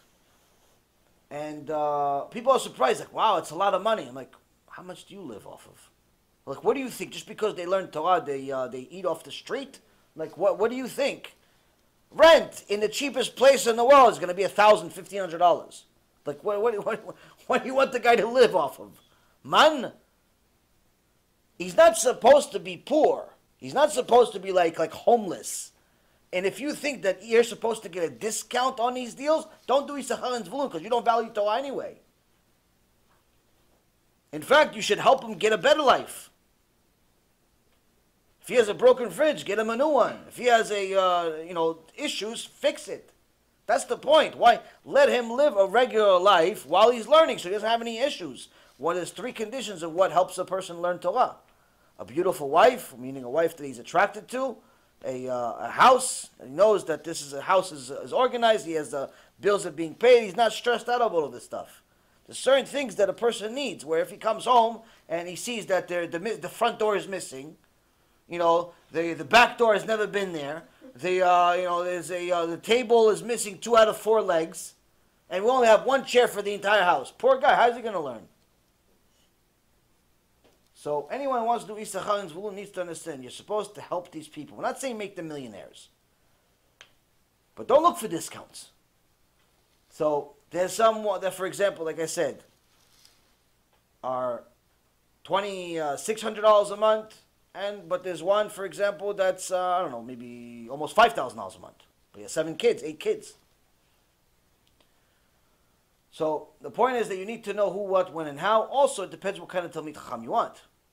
There's some Talmid Chachamim that it's worth to pay $50,000 a month for them, if you can. Why? Because they're giants. They could be the next Gdol Ador. Point being is that you need to know that Isaachar and Zebulun is not supposed to be cheap. It's not something you're supposed to try to look for a discount on. But if you want somebody that is going to be learning Torah and you're going to benefit out of every single word that he reads, this is a fantastic investment. But what is the bigger lesson here? What is the bigger lesson? The bigger lesson is that you still cannot depend on it solely to go to Olam Haba. Meaning, Isaachar and Zebulun is, yes, to magnify your Torah for more than what it is, because you're working all day, so you want somebody to study for the time that you're working. So that makes even your work the equivalent of Torah. But that doesn't absolve you from learning. It just means that you can learn less, but you still have to learn. You still have to learn every day. Why? Because if you don't learn, you're not going to know how to keep Shabbat. If you know how to keep Shabbat, it doesn't matter how many Avrichim you have. You're still going to Genom. You can have a whole kollel. You can have 5,000 people under your belt. You don't keep Shabbat, you're still going to Genom and not coming out. The Chafetz Chaim, alav hashalom, had a guest one time come to the Bet Midrash, someone that was a gvir, that was a very, very generous donor, wanted to see the Chafetz Chaim. As he came to him, shook the rabbi's hand. The rabbi didn't know him, but Chafetz Chaim had Ruach HaKodesh. Rav Wasserman, alav hashalom, says that in one of the meetings that he went to see the Chafetz Chaim on Rosh Hashanah, to hear what he said, when he came home, his whole life changed. Why? He says the Chafetz Chaim knows what he sees from one end of the world to the other end of the world. He told him, what did he tell him? One of the other rabbis that was there, I think his name was Rabbi Naftali. He actually said what happened in this meeting because he was there. He says, what? Why was Rav Wasserman? Every year he would go to Rosh Hashanah, see the Chafetz Chaim. He was always come back like a little kid, excited, tell us everything that happened. This year he came back, Hashem Yirachem, didn't say a single word. He says, I can't say nothing to you. All I can tell you is, Chafetz Chaim sees from one end of the world to the other end of the world. That's all I can tell you. He says, what do you see? So Naftali says to him, oh, I was there. So what did he see? He said he saw the Holocaust. Because what do you mean? This was 9 years before the Holocaust. Exactly. He told us exactly what's going to happen in 9 years from now. Blood in the streets, millions of people dying. Hashem Yachem gave them exact details of the Holocaust. Almost a decade before it happened. Somebody came to the Bet Midrash, sat next to the Chafetz Chaim. Chafetz Chaim shook his hand, but he didn't let go. He started looking at his hand, and he started crying. He says, Rabbi, you okay? You see something? He starts crying. He goes, why, Rabbi? Why are you crying? For the Rav, why are you crying? So sad that such a generous hand is going to have to be burned in Gehenom. So sad. Because why, for the Rav? Why? And says, someone that violates Shabbat has to be burned in Gehenom. It's so sad. You're so generous, this hand. You give so much money to the yeshiva, to people, to tzedakah, but it doesn't keep Shabbat, so it has to be burned in Gehenom. It's so sad. He starts crying hysterical. He goes, no, Kvod Rav, listen. Please, stop crying. I'll keep Shabbat. Just, I need to organize a few things, set up a few things. Next month, I'm definitely starting to keep Shabbat. Chafetz Chaim started crying even worse. No, why, Kvod Rav? He goes, Shabbat is mine. Shabbat is mine to tell you you could violate it for another month. So sad that his hand is going to be burned with the rest of the body. He goes, okay, Kvod Rav, a week. Give me 1 week to settle things down. Oh, wow, the Chafetz Chaim is crying even more. He's not getting the point. He goes, what? Shabbat is mine. Is Shabbat mine for me to tell you it's okay for you to violate it? How is it going to burn you? What they're going to do to this body? Such a generous person. He started crying to the point the guy broke. He says, Kvod Rav, I'll keep it now. Whatever you want. But this is a person that had zchut, gave a lot of money for tzedakah. He had zchut to do tshuva and see the truth in one meeting with the Chafetz Chaim. Sometimes you tell this to people, 5,000 times they won't keep Shabbat. So, even if a person funds Kiruv or funds Torah, it does not absolve them from learning Torah. It doesn't absolve them from fulfilling the Torah themselves. So when people do what the Tiferet Israel is saying here, which is that they're supporting Torah for the sake of having their business blessed. Yes, it's good, so long as you're fulfilling your role too. But if you're giving tzedakah and you're not keeping Shabbat, most likely that tzedakah is going to save you in a different way. It's going to save you like Baruch Hashem, it saved me. How? It's going to destroy you. You're going to lose every penny you had at some point. Why? Because tzedakah tetzil mimavet. So Hashem's going to give you more time. If you're really generous, you give a lot of people, you have a good heart, you want to do the right thing, but you simply don't know anything. Hashem says, okay, great, fine. You've bought yourself a lot of merit with all this tzedakah. Merit to do tshuva. But the only way you can do tshuva is if I slap you a bunch of times. No problem. And that's what Hashem starts doing. So sometimes you see certain people that gave a lot of tzedakah start losing everything. That's Hashem helping them. Because they're not getting it any other way. They're not understanding you're supposed to not only give tzedakah for Torah, you're supposed to follow the Torah too. Part of the reason why people don't get it is because the leaders we have today in many places are worse than weak. Sometimes they actually literally work for the enemy. And that's what Rabbi Yossi ben Kisma is saying over here, where he says, you're saying you're going to give me $1 million. Even if you give me all the money in the world, and all the Jews in the world, I'm still not going to a place that doesn't have Torah. So Chamim ask, wait a minute, hold on a second. How does he know there's no Torah where he is? He doesn't even know where he lives. He didn't tell him, listen, why don't you come to my town, Netanya, my town, Tel Aviv, my town, Jehannam. Why did you tell me? He didn't tell him where my town is. So how does Rabbi Yossi know that wherever he is doesn't have Torah? And even more so, why is he saying no? If it doesn't have Torah, you'll be the first one. No? The Chazon Ish, when he came to Eretz Yisrael, he went to the Beit Knesset that his brother-in-law, the Stipler Gaon, was running in Bnei Brak. But at that time, there was pretty much nothing there.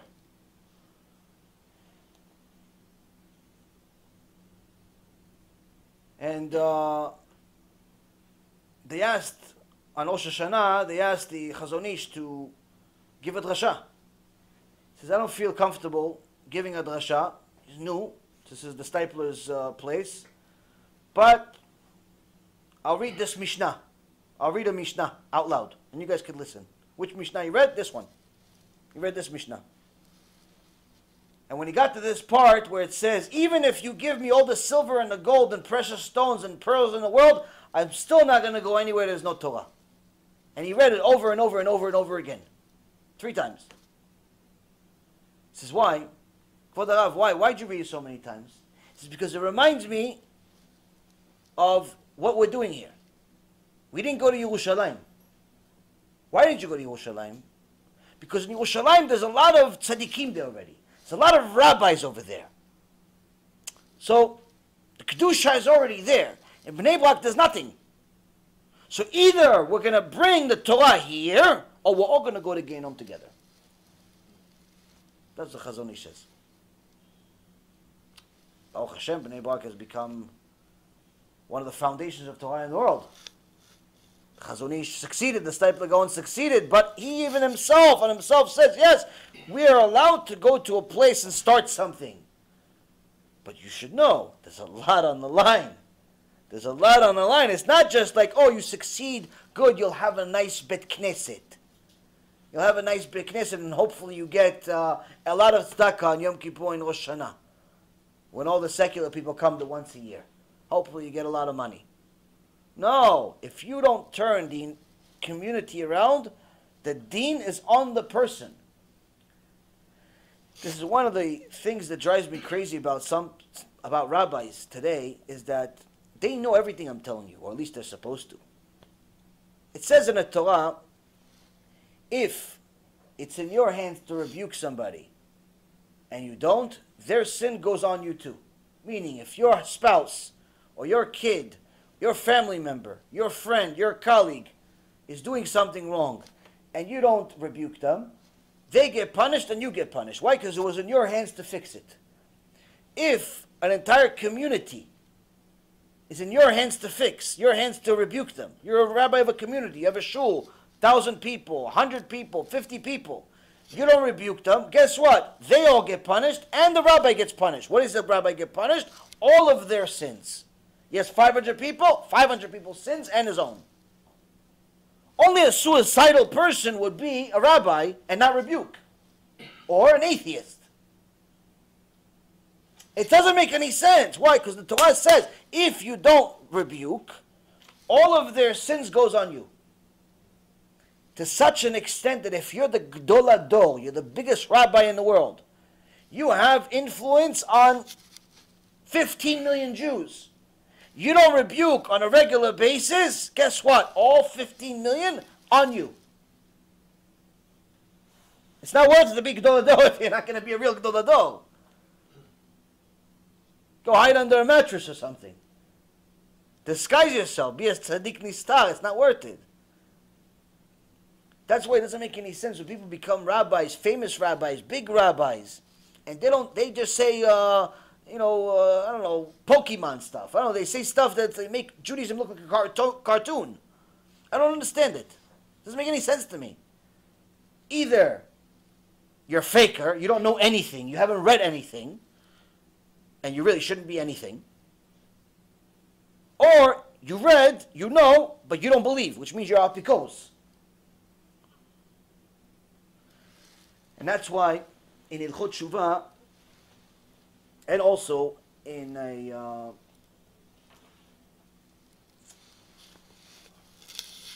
few other places, actually, in the Yad HaChazakah, the Rambam says that people that don't rebuke have a very serious problem, to such an extent that they could have no olam haba.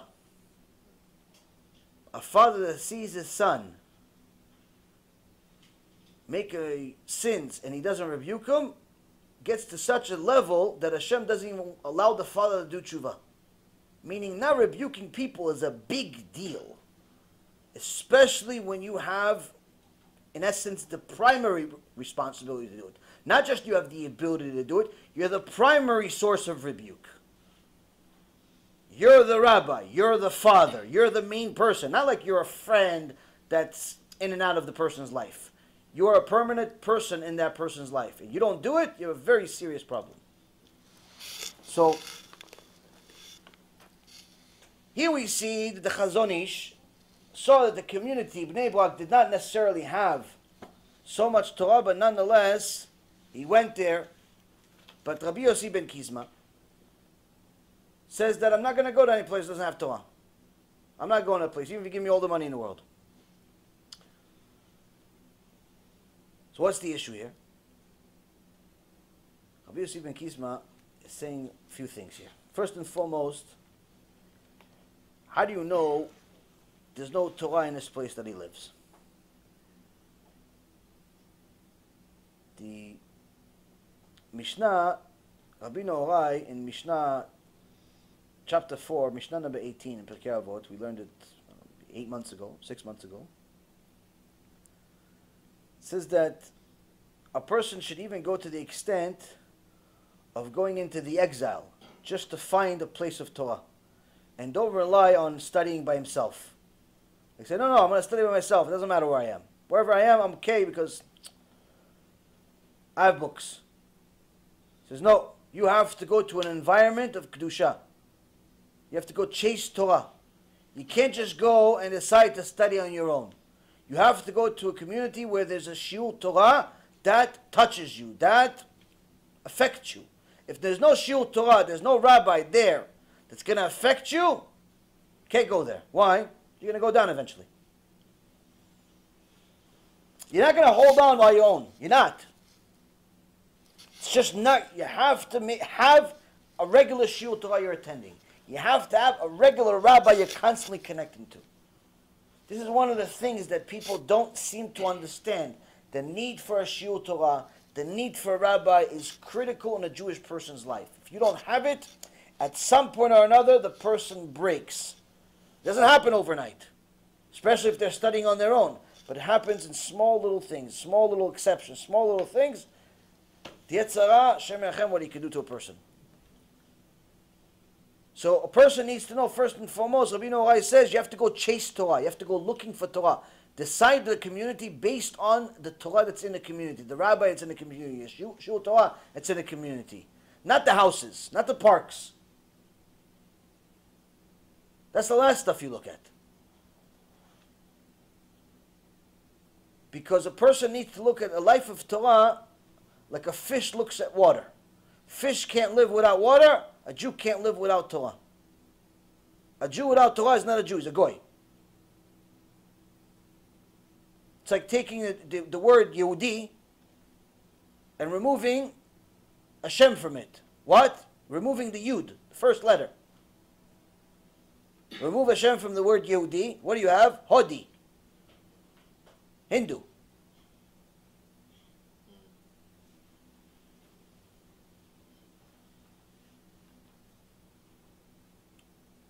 But the Avot al-Banim says it's not just any Torah. It's authentic Torah that's full of emet. Meaning, yeah, it's a big community. They have 1,000 families in there. It's a great place. Yeah, but what kind of Torah are these 1,000 families learning? Are they learning the kind of Torah that tells you that it's okay to watch the Super Bowl even though it has immodesty from the beginning of the game all the way to the end? Are they learning the kind of Torah that tells you that sports is supposed to be a significant part of a Jewish person's life? Is that the kind of Torah they're teaching you, that in essence, little by little, you're becoming more and more of a goy? Or is it Torah Emet that tells you, listen, you came to this world to work, but not for Wall Street, not for the bank, not for the insurance company, not for for money. You came to work for Hashem. What kind of Torah are they teaching you?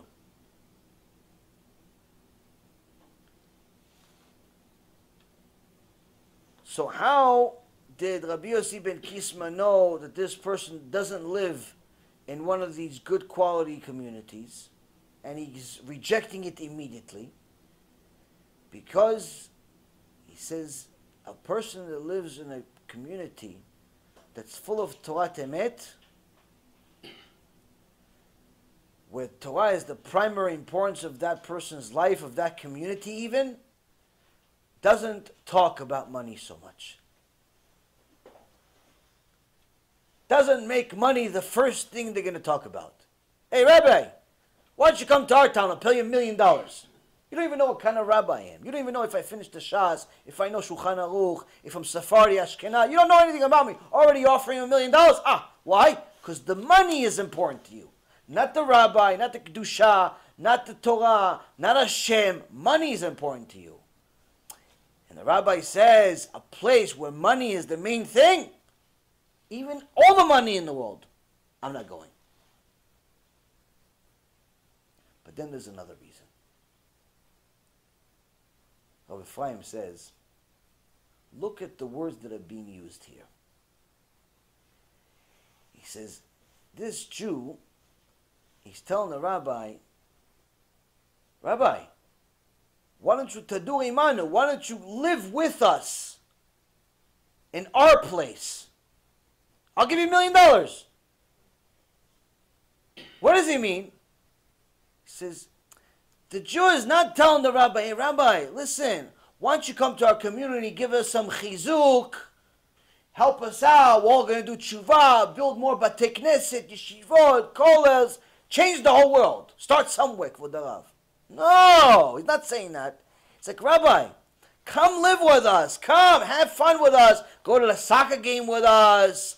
Go to a Super Bowl with us. Go, we'll hang out with the Christians together. Have some barbecues. What? Well, you can't live with us because you don't have the money? I'll give you $1 million. I'll teach you how to invest in the stock market. I'll give you the first investment. You'll be like us. Rabbi, be like us. Live among us. He's not telling you, come change our community. He's telling him, listen, Rabbi, I like you. Come on. I'll spot you $1 million to get you started. We need to look good. We need to look good. And that's why Rabbi Yossi says, all the money in the world, I'm still not going to do that. You think I'm going to sell out Hashem for that? Why? Because David HaMelech told us, I prefer the Torah of your mouth above thousands in gold and silver. All the money in the world is not worth even one word of Torah, one letter of Torah, one chidush, one half of a chidush, even a wrong chidush. It's not worth. But unfortunately today, Rabotai Yekarim, money is what's distorting our mentality. Our political correctness is distorting our mentality. Just simply, we are in a very, very dangerous situation.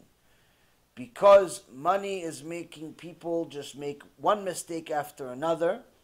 Popularity is making people make one mistake after another.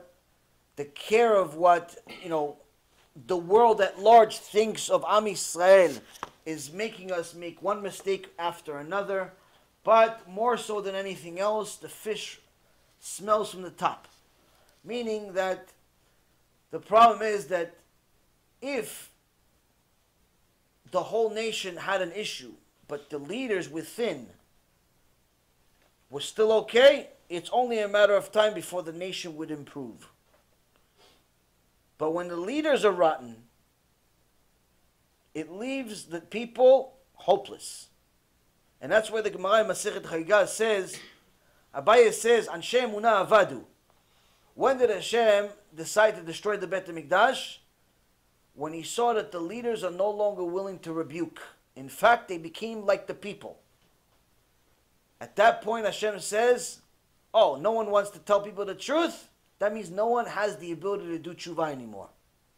I have to destroy the Beit HaMikdash before it gets too late. Because if I destroy the Beit HaMikdash, that's a rebuke from heaven. A painful one nonetheless, but it's still a rebuke. It'll keep some of us alive. The destruction will also save the nation. But if I let things continue going, 1-2 generations, everybody becomes a goy. They'll self-destruct. So, one of the most critical mitzvot of any generation is the mitzvah of telling people the truth, even if that truth is the opposite of what they believe, even if that truth hurts, even if that truth is conflicting with their reality, even if that truth is controversial to their reality.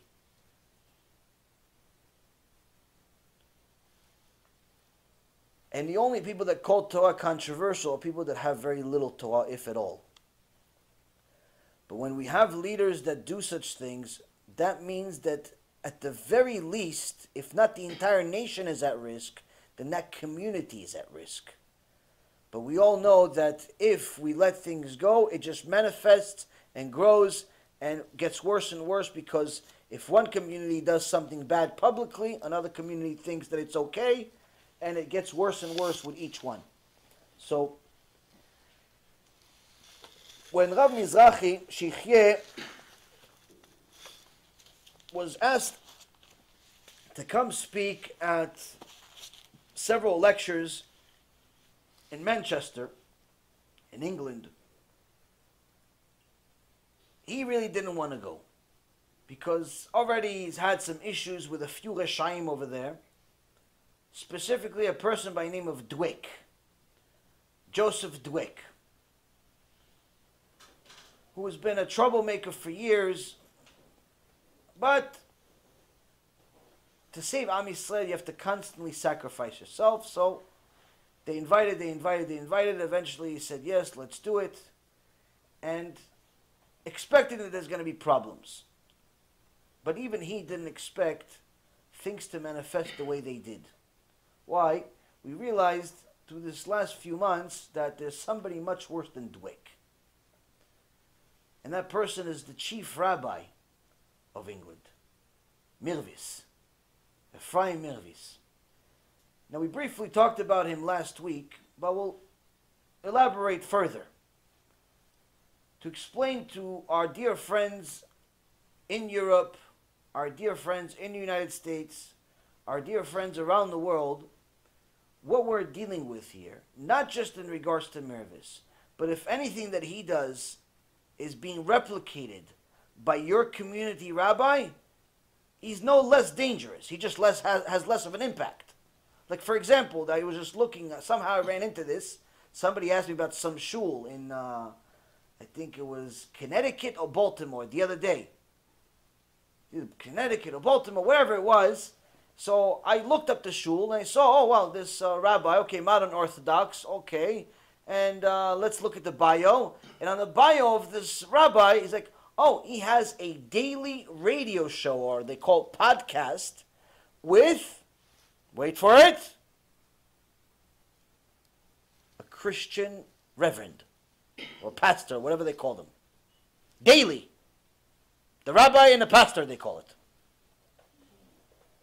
Daily. They work together daily.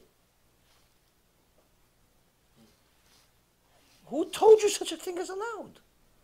Halakha is you're not allowed to be within 6 feet of such a person.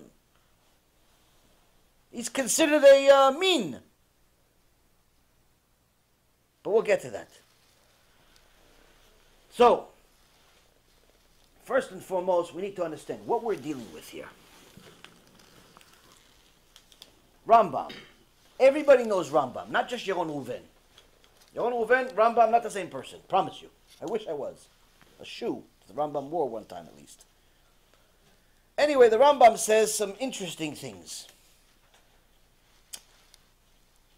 In Ilchot Shuvah, chapter 3, halakha number 5, he says when a person's sins are weighed against his merits, God does not count a sin that was committed only once or twice. A sin is only counted if it was committed 3 times or more. Should it be found that even those sins committed more than 3 times outweigh the person's merits, the sins that were committed twice or less are also added, and he's judged for all the sins. See, we see that Hashem is trying to constantly give us leeway. He's not trying to punish us. He knows we're going to mess up. But if we continue, he says, not only I'll punish you for what you did, that I told you I was going to punish you for, I'll punish you for the stuff that I told you I'm not going to punish you for. Because now you're showing me clear indifference to what I said. The very next halakha, or the continuation of halakha, says that a benoni, meaning someone whose scale is balanced between merit and sin, among his sins is the neglect of the mitzvah of tefillin, to the extent that he never wore even once. He's judged according to his sins. He will nevertheless be granted a portion of the world to come, though. He has, if he does tshuva, he could get olam haba. How? Read the rest of the halakha. If he does all the other things, he's okay. That's why Chabad believes that if you get people to put on tefillin, you could save them. But here's the problem. You have to read the rest of the halakha. What does the rest of the halakha says? All the wicked whose sins are greater than their merits are judged according to their sins. But they're granted a portion in the world to come. For all of Israel has a share of the world to come. As the prophet Isaiah says. But the following people, halakha number 6, the following people do not have a share of the world to come. Rather, their souls are cut off and they're judged for their great sin. By judged, they mean condemned to Gehenom. They're judged for their great wickedness and sins forever. Meaning, yes, I gave you a chance to do tshuva. And yes, even if you didn't lay tefillin, but you did everything else good, you can still get something because I'll allow you to do tshuva. But if you just stay not laying tefillin, if you stay a machti arabim, if you stay all these other different things, you have a very serious problem. Why? Because you could fall into a class of people that do not have a share of the world to come. Who are these people? These people are that get punished forever, he says. Not like they go to Gehenom for like 6 months and they're finished. A year they're finished. 2 years they're finished. No, no. Forever. Forever means eternally. And by punished, he means Gehenom. The minim, the epikosim, those who deny the Torah, those who deny the resurrection of the dead, those who deny the coming of the Mashiach, those who rebel against Hashem, those who cause many people to sin, those who separate themselves from the community, those who proudly commit sin in public, like Yoakim did, those who betray Jews to Gentile authorities, a Muslim, those who go tell the Arabs, don't let this guy in the airport. Those who cast fear upon people for reasons other than serving God. You make them scared, not because you want them to serve God, because you want them to give you money, because you want them to give you kavod, all types of stuff like that. Murderers, slanderers, meaning lashon hara. Those who extend their foreskin as if they're not circumcised. So far we got it. Now who are these now? Now we have the ones that sin in public, we understand. The ones that don't believe in Mashiach, we understand. The ones who rebel against Hashem, we understand. The ones who go tell the people, they're Muslim. They go tell the Gentile, the cops, the lawyers, the government, the IRS about their other Jews. We understand that. Why they don't have a olam haba. But who are these other people, these epikosim, minim? What does that mean? What does it mean, a min? Halakha number 7. The following individuals are described as minim. First one, someone who says there's no God, no ruler of the world, i.e. atheist. 2, someone who accepts the concept of a ruler, but maintains that there are two or more, i.e., Christian. 3, someone who accepts that there is one master of the world, but maintains that he has a body, a physical body or form, i.e., Christian again, Catholic again. Someone who maintains that he's not the sole first being or creator of existence, and someone who serves a star or a constellation or other entity. Like the Catholics, they serve different spirits and angels and all types of other nonsense that they have there. Or they have an intermediary between them and Hashem. Each of these is considered a meaning that a Christian or a Catholic are at least 3 out of the 5 descriptions, which means that the rest of the halakha also pertains to them, being that you're not allowed to be within 4 amot, which is 6 to 8 feet, next to someone that is a missionary. If they want to do tshuva, you're not allowed to help them. They're allowed to do tshuva, but you're not allowed to help them. You're not allowed to let them speak to your Jewish congregation, to your students.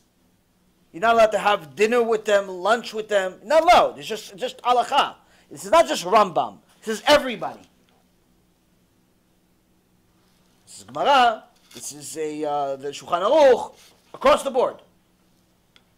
So, now we learned already from Rabbi Yossi ben Kisma that I'm not going to move to a community where the lead rabbi is best friends with the Pope.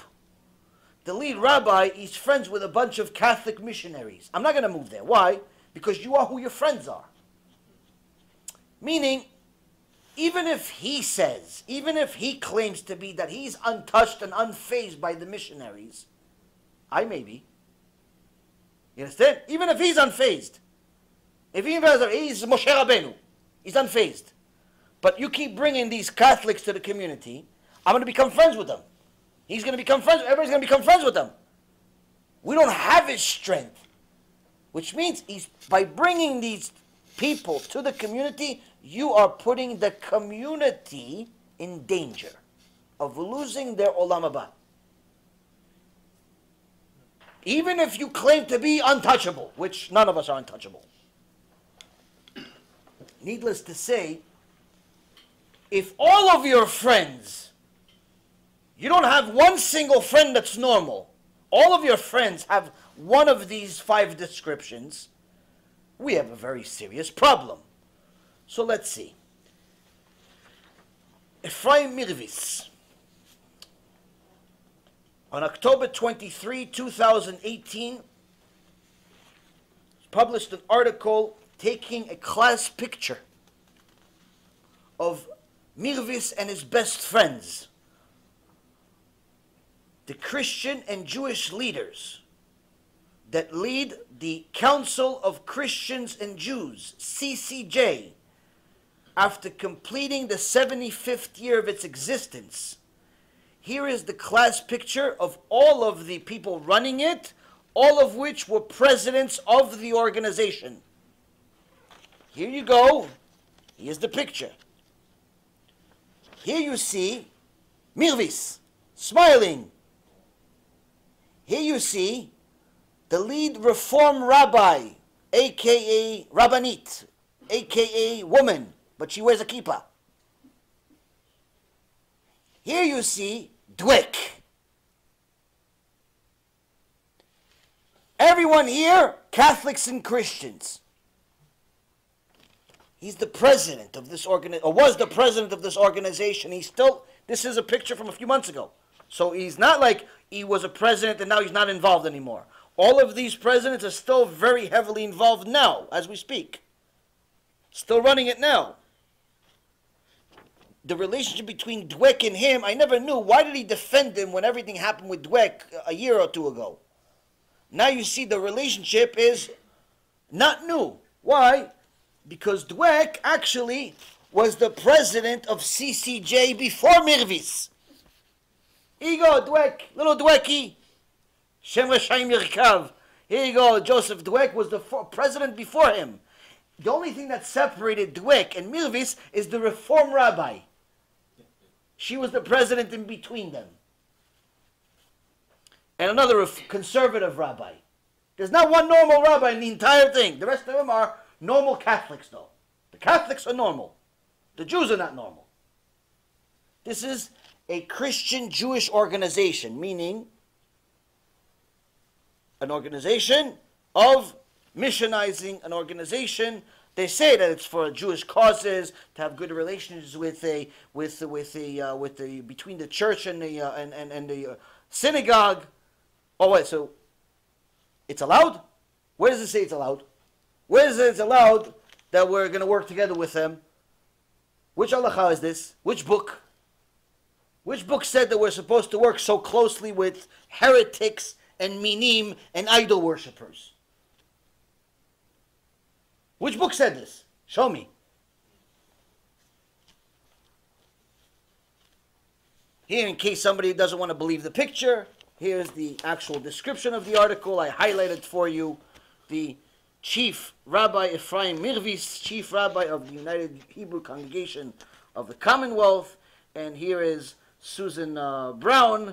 And here is Rabbi Joseph Dweck, the Senior Rabbi of the S&P. Might as well be the S&P 500, not the actual shul. But anyway, these guys are connected like almost Siamese twins. Now, what else has Mirvis achieved in his life? Let's see. He put together a report that took the Jewish world by storm. Why? He called it the LGBT inclusion. A guide for Orthodox Jewish schools for the well-being of the lesbian, gay, bisexual, and transsexual people. So we're going to just simply ignore the fact that there's an halakha in the Torah that says that someone that performs homosexuality is considered an abomination. No different than someone that makes sins with an animal. No different than a pedophile. We're just going to ignore the fact that the overwhelming majority of pedophiles also are homosexuals. We're going to ignore that. We're just going to make it like it doesn't actually, like, no one ever said that. Pretend I didn't say it. And we're going to follow Mirvis. What's his suggestion?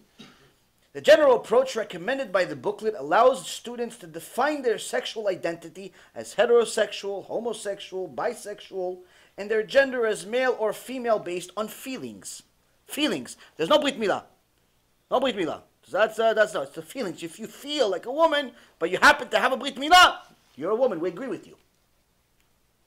God's wrong. God made a mistake on this one. Students can also declare themselves as being gay, lesbian, bisexual, transgender because that is how they feel and should be accepted as such. They should be made to feel comfortable with their chosen sexual orientation and helped to fulfill themselves in a Jewish life. Yes, in a Jewish life, they would actually get stoned. So, I mean, if you want to help them, I mean, that's not really going to help them because you should help them do tshuva. You should help them understand that their desire does not, no one's forcing them to act on this desire. That's helping them by telling them that, no, you want to be with a boyfriend and a boyfriend. Hazaku Baruch. That's not helping them. That's helping them go to Gehinom.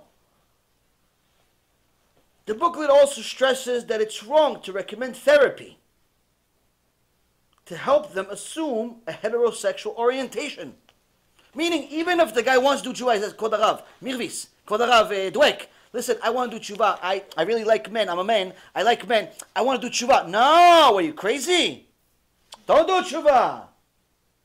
It's how you were born. Hashem made a mistake with you. He understands. He made a mistake. He wanted you to be a woman in a man's body.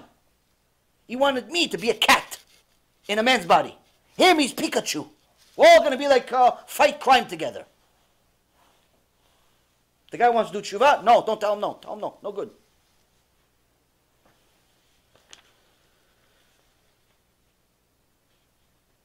This disaster of a document encouraged the government to, in essence, make it a law to teach homosexuality, transsexuality, and all these things in regular schools, including the yeshivot. I mean, there was a report that came out today that a bunch of parents are fighting this by not sending their kids to school. Baruch Hashem, somebody's at least fighting. But if that's not enough, if teaching homosexuality, transsexuality, not even allowing people to understand that they should do tshuva, in fact encouraging them not to do tshuva, if that's not enough, well, the Mirvis wants to have it all. So he says, it's more important than ever that our children have a better understanding of Islam, and that we build strong relationships with British Muslims. As such, the chief rabbi has recommended that schools take this opportunity to teach students Islam, a faith which is widely discussed but often poorly understood in a public discourse. Wait, are you an imam or a Jewish rabbi? Well, if you look at his Wikipedia, he's the first Orthodox rabbi that brought an imam to his synagogue to speak to a Shabbaton. Chief Rabbi Ephraim Mirvis joined Sadiq Khan and religious leaders for an interfaith iftar at St. John's Wood Synagogue on Wednesday night. He's very good for us. Why? He takes pictures all by himself. We don't have to find them. Here we go. Here's Mirvis and all of his buddies. This is Mirvis. This is the mayor. This is one of his buddies that's an idol worshiper. This is one of his buddies that's a Muslim, Reform, conservative, all types of mishmash. They're all celebrating together. And if that's not enough, here, him, he's at the kotel with an idol worshiper right next to him. His best friend, he brought him there, the archbishop. He brought his archbishop best friend to the kotel to pray with him together. Shtabach Shemo La'ad, look at this. It's like bringing Nebuchadnezzar to the Bet Mikdash. Come kapara alecha, come. Come destroy the Bet Mikdash, come.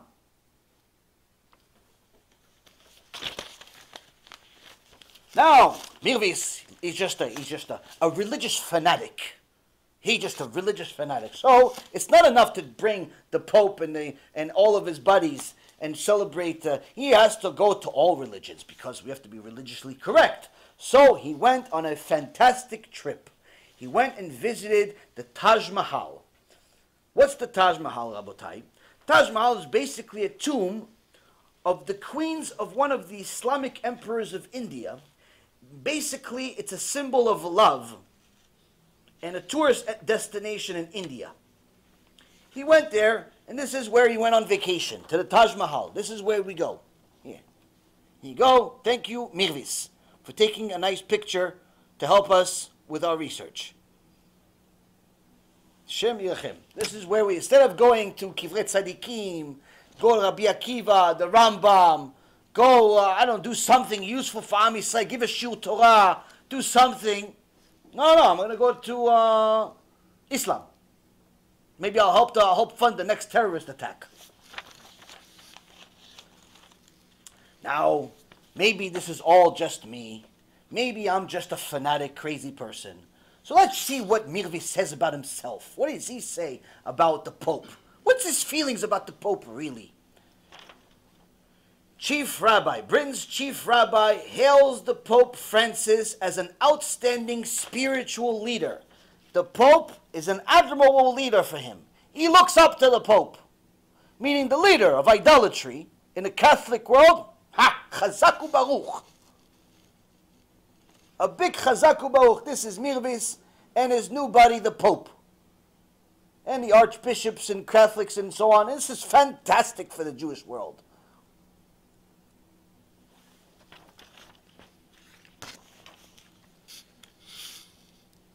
Now, of course, we can't leave the Muslims out. So what? They have a holiday? What is the holiday? Ramadan. Let's celebrate it. Yeah, but you're a Jew. So what? So Mirvis goes and celebrates Ramadan. Here's the bigger picture of what I showed you before. The Cardinal and the London Mayor and Mirvis, the chief Orthodox rabbi, all in a picture together in the interfaith gathering of Ramadan, which, according to the Rambam, according to Halacha, anyone that makes a new religion is chayav mita.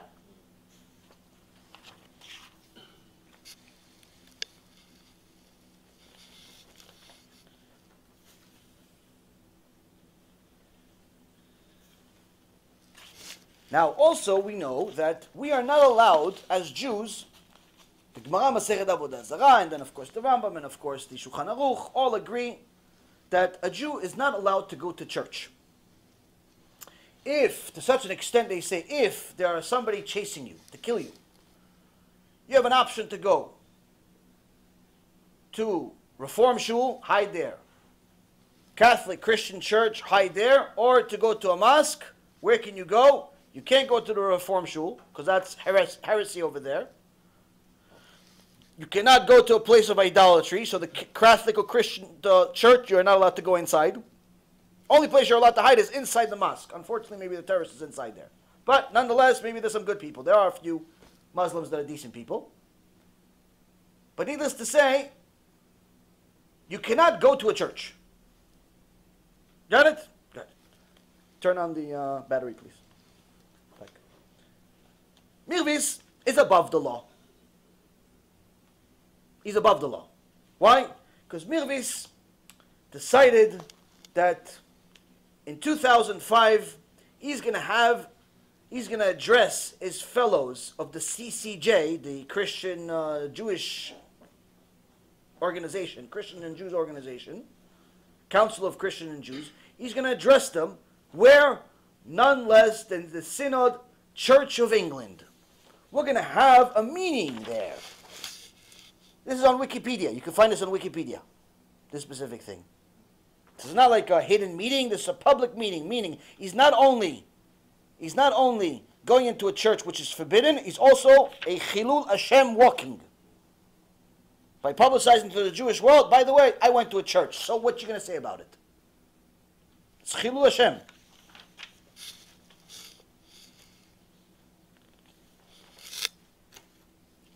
Now, Arav Sternbach, one of the Gdolei Hador, issued a letter recently warning everybody about Mirvis, telling them that they have to fight against him, fight against this homosexuality promotion, this other religion promotion, all the garbage that he's doing. No one is allowed to stay quiet. Now, so you wouldn't think that maybe this Rav Moshe Sternbach, he doesn't understand the makeup of Israel is very different than the UK. No. Rav Sternbach is from the UK. Anyone that wants a copy of the letter, it's available online, or you can send us a message. We can send it to you. Wonderful letter telling people that if you stay quiet, you are a partner in the sin.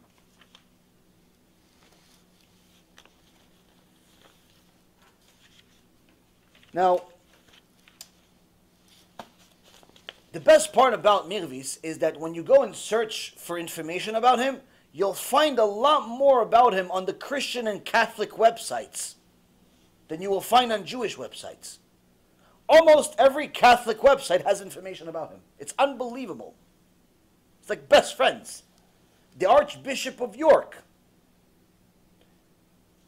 in February 19, 2014, published the following: why is interreligious relations matter today? A Christian perspective.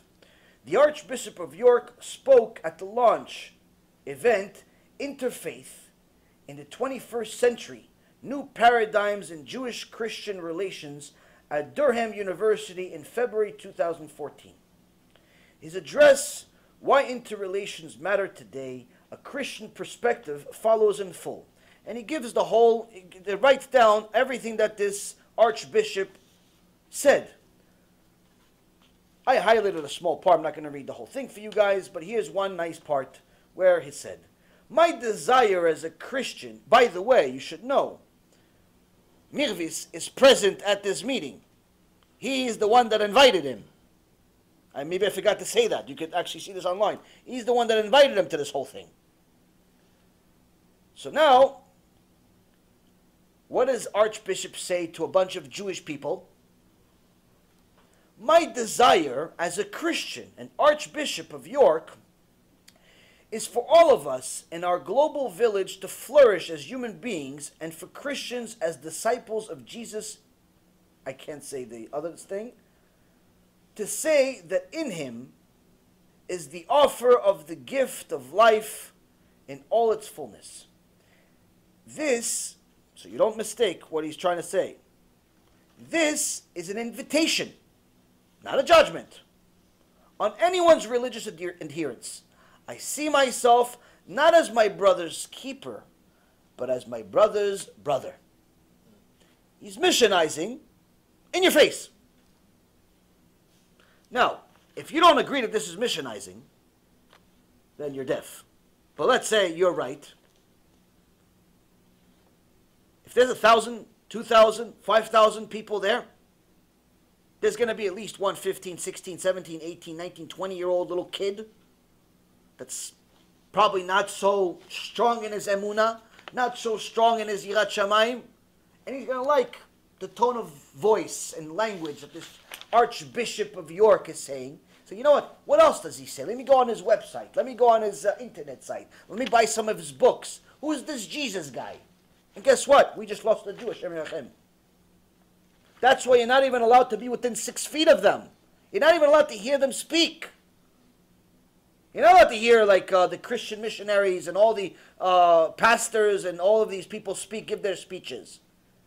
I don't know why Jewish people send all of these WhatsApp messages with all types of pastors and Christian reverends and so on, talk about Israel, like promoting Israel. You're not supposed to promote their stuff. Ever. I don't care. Even if they say Israel belongs to the Jews, they're the best, nothing. You're not allowed to. Why? In case this person sounds good to somebody, that's a Jew, and that somebody is going to now go on their website or on Amazon or somewhere and want to buy their work. What do you think they're promoting on their work? Jesus. So stop sending Christian messages to Jewish people, for heaven's sake, especially if you're a Jew. I just got one today. Now, maybe we're extreme. So let's look at the course that Mirvis gives in his school. A new course was launched for Jewish people. What should they study? A Jewish Guide to Christianity with Dr. Lindsay Taylor Goodhart's. What Jews need to know. This course will examine the origins and development of Christianity, including a survey of Christian denominations in the UK. Topics include the life of Jesus, the developments of core Christian beliefs, the rise of the church and its relationship with the Jews, and recent developments such as the ecumenical movement, interfaith dialogue, and the effect of the Holocaust on Christian thinking about Jews and Judaism. Oh, thank you. Dr. Lindsay Taylor Goodhart's is a LSJS teaching fellow and a graduate of the LSJS Susie Bradfield program. The best part about it is that it's not a one-day lecture. Like, it's not enough to torture Am Yisrael for one day. It's a 6-week course. And during the 6 weeks, they bring Christian pastors and brethren to teach the Jewish kids. You send your kid to become more religious, more frum, close to HaKadosh Baruch Hu, he comes out a Christian. Now, if it's not enough that you're going to teach him Christianity, you figure, you know what, let's just teach him, let's keep a little bit of a distance. No, what distance? Distance? That's for crazy people. No, we're going to even put a statue of Miriam for Jewish people to look at. Another idol. We're going to look at this. That's their logo.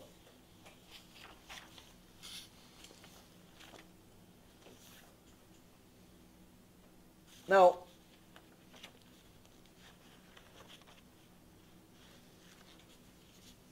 Baruch Hashem, Mirvis has buried himself by publicizing all the stuff himself. So it's not like I didn't have to hire a private detective or anything. You could find all the stuff on your own if you'd like. But the one thing that I'm not 100% sure is what I'm going to say now.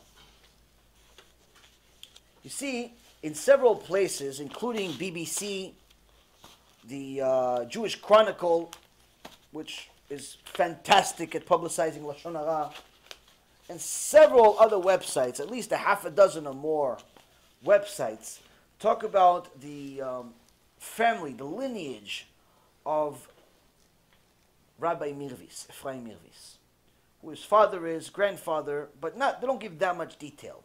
Now I looked it up a little bit, and his father is a nice old man, was a rabbi, and he actually has a couple of videos on YouTube teaching Kabbalah. It's interesting that his father teaches Kabbalah, but Mirvis says that one of the reasons why he's against Rabbi Mizrahi is because Rabbi Mizrahi says that if you made a sin in your previous life, then you get reincarnated, and that's not good. Well, that's actually part of Kabbalah. So you should have a discussion with your father, because that's technically what he believes, and technically all Jews are supposed to believe. But anyway, let's just pretend that didn't happen. Now, who is Mirvis? His father obviously has nice things to say about him. He says that he never got into a fight, which actually makes it sound strange. But what I'm more interested in is his grandfather. Why? Because it says here in a Jewish Chronicle, more than a few times, Rabbi Mirvis comes from a family of rabbis and teachers. His grandfather, Reverend Lazar Mirvis, was a minister in Johannesburg, while his father, Rabbi Dr. Lionel Mirvis, led the Claremont Synagogue and also the Windberg Hebrew Congregation in Cape Town.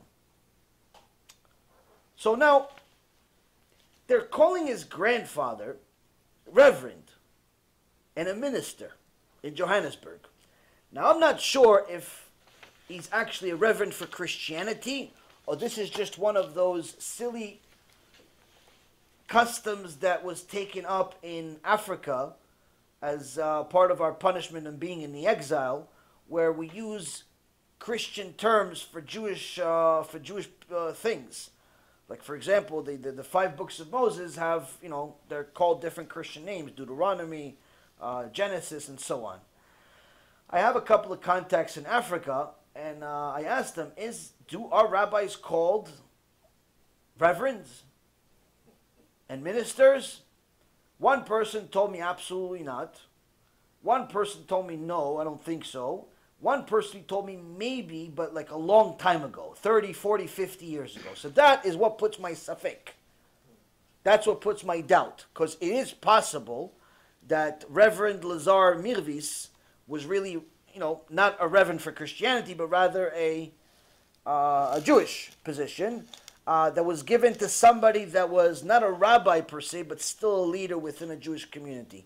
Needless to say, it's not exactly a good look to be called reverend. But if he was a Christian, that kind of puts the nail in the coffin of making me understand why Mirvis has such a sympathy for the Catholic and Christian Church. But even if it doesn't, needless to say, Mirvis himself today has already done the job even without having the lineage. The point is, Rabotai, is that we have to understand the following.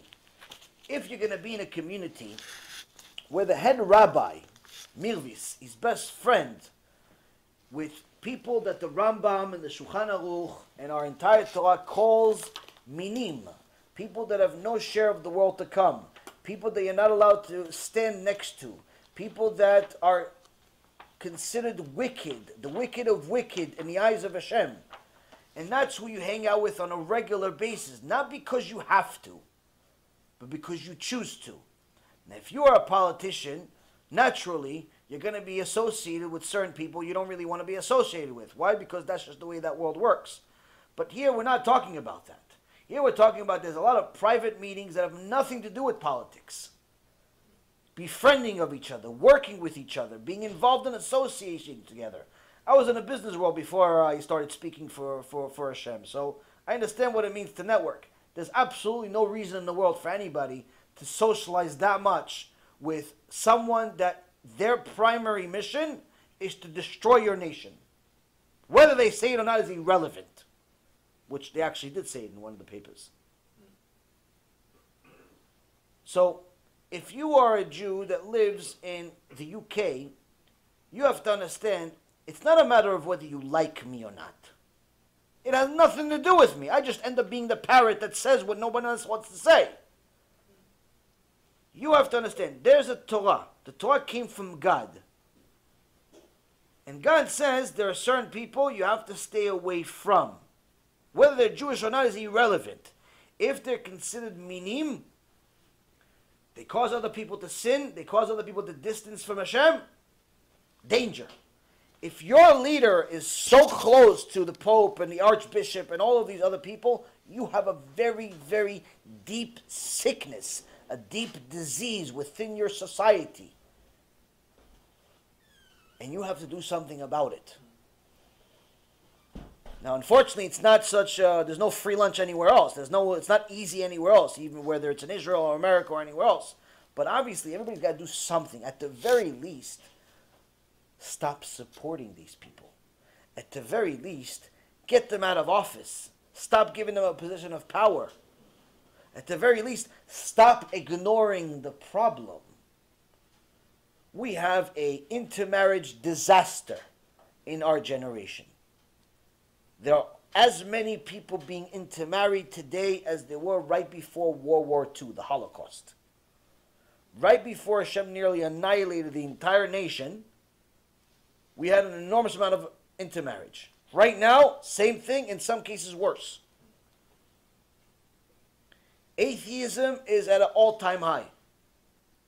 Anti-religion mentality is a disaster.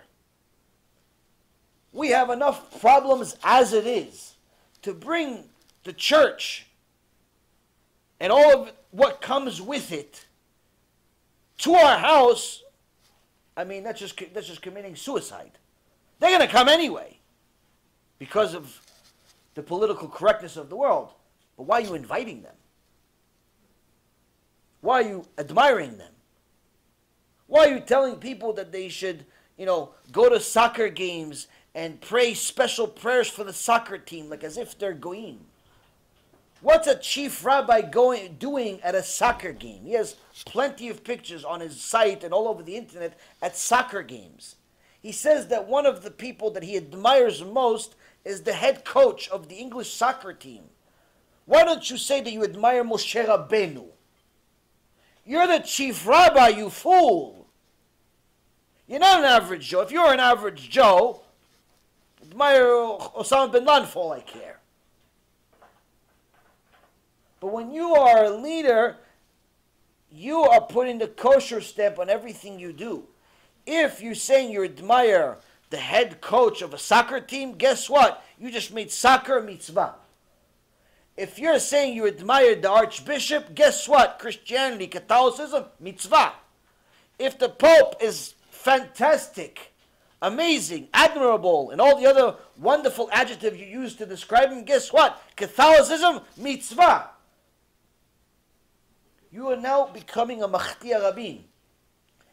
And needless to say, if you're stopping the only person that's willing to come for free to rebuke the people and tell them to do tshuva by going and informing on him to the goyim and putting his life in danger, guess what? You have now made all Jews in the UK and around the world that follow you believe that informing on some other Jew to the goyim is what? Mitzvah. The Rambam says they lose olam haba for doing such a thing.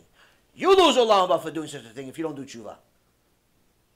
But you're saying, no, mitzvah, to inform on Rabbi Mizrahi, to inform on anybody that we don't like, that's not politically correct, that's not going to follow our nonsense.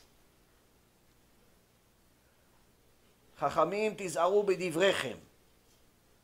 Mishnah in Avot says the Chachamim, you have to be careful with your words. Why? Because if you don't use your words properly, all of your followers, all of your students, all of the people will only go to a one-way direction called Gehenom.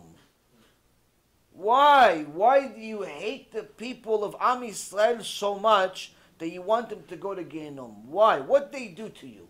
They put you in power. Shouldn't you at the very least help them get to Gan Eden? Show me one Torah source that allows him to do what he's doing. One real halacha in the Torah allows him to do what he's doing.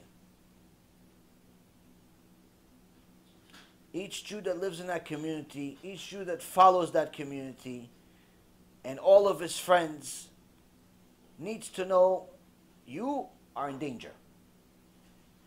And every other Jewish community is in danger. Why?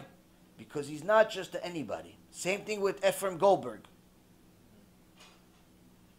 When he brought the Catholic, or tried to bring the Catholic missionary,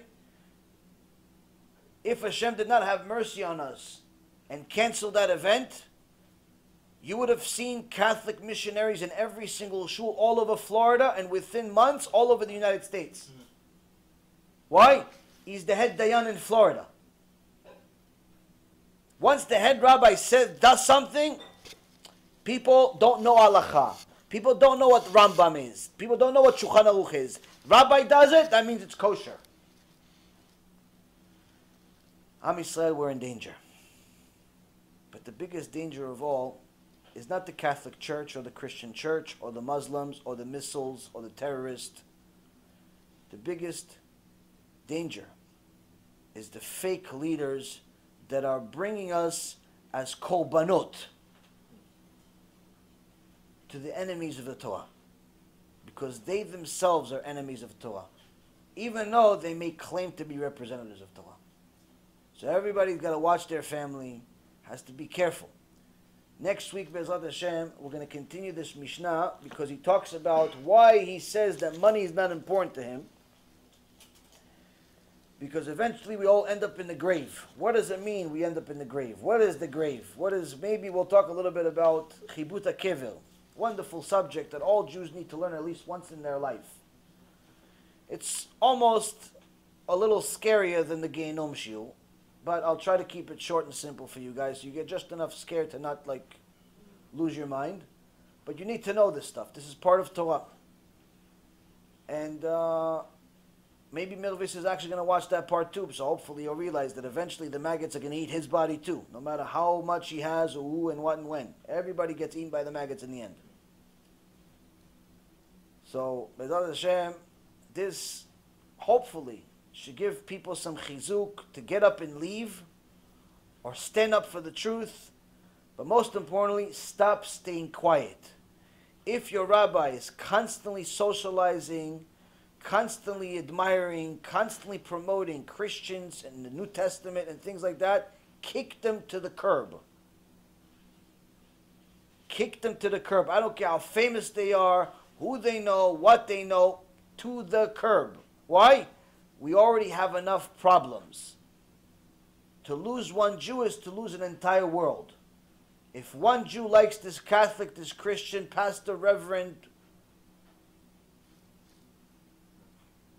finished.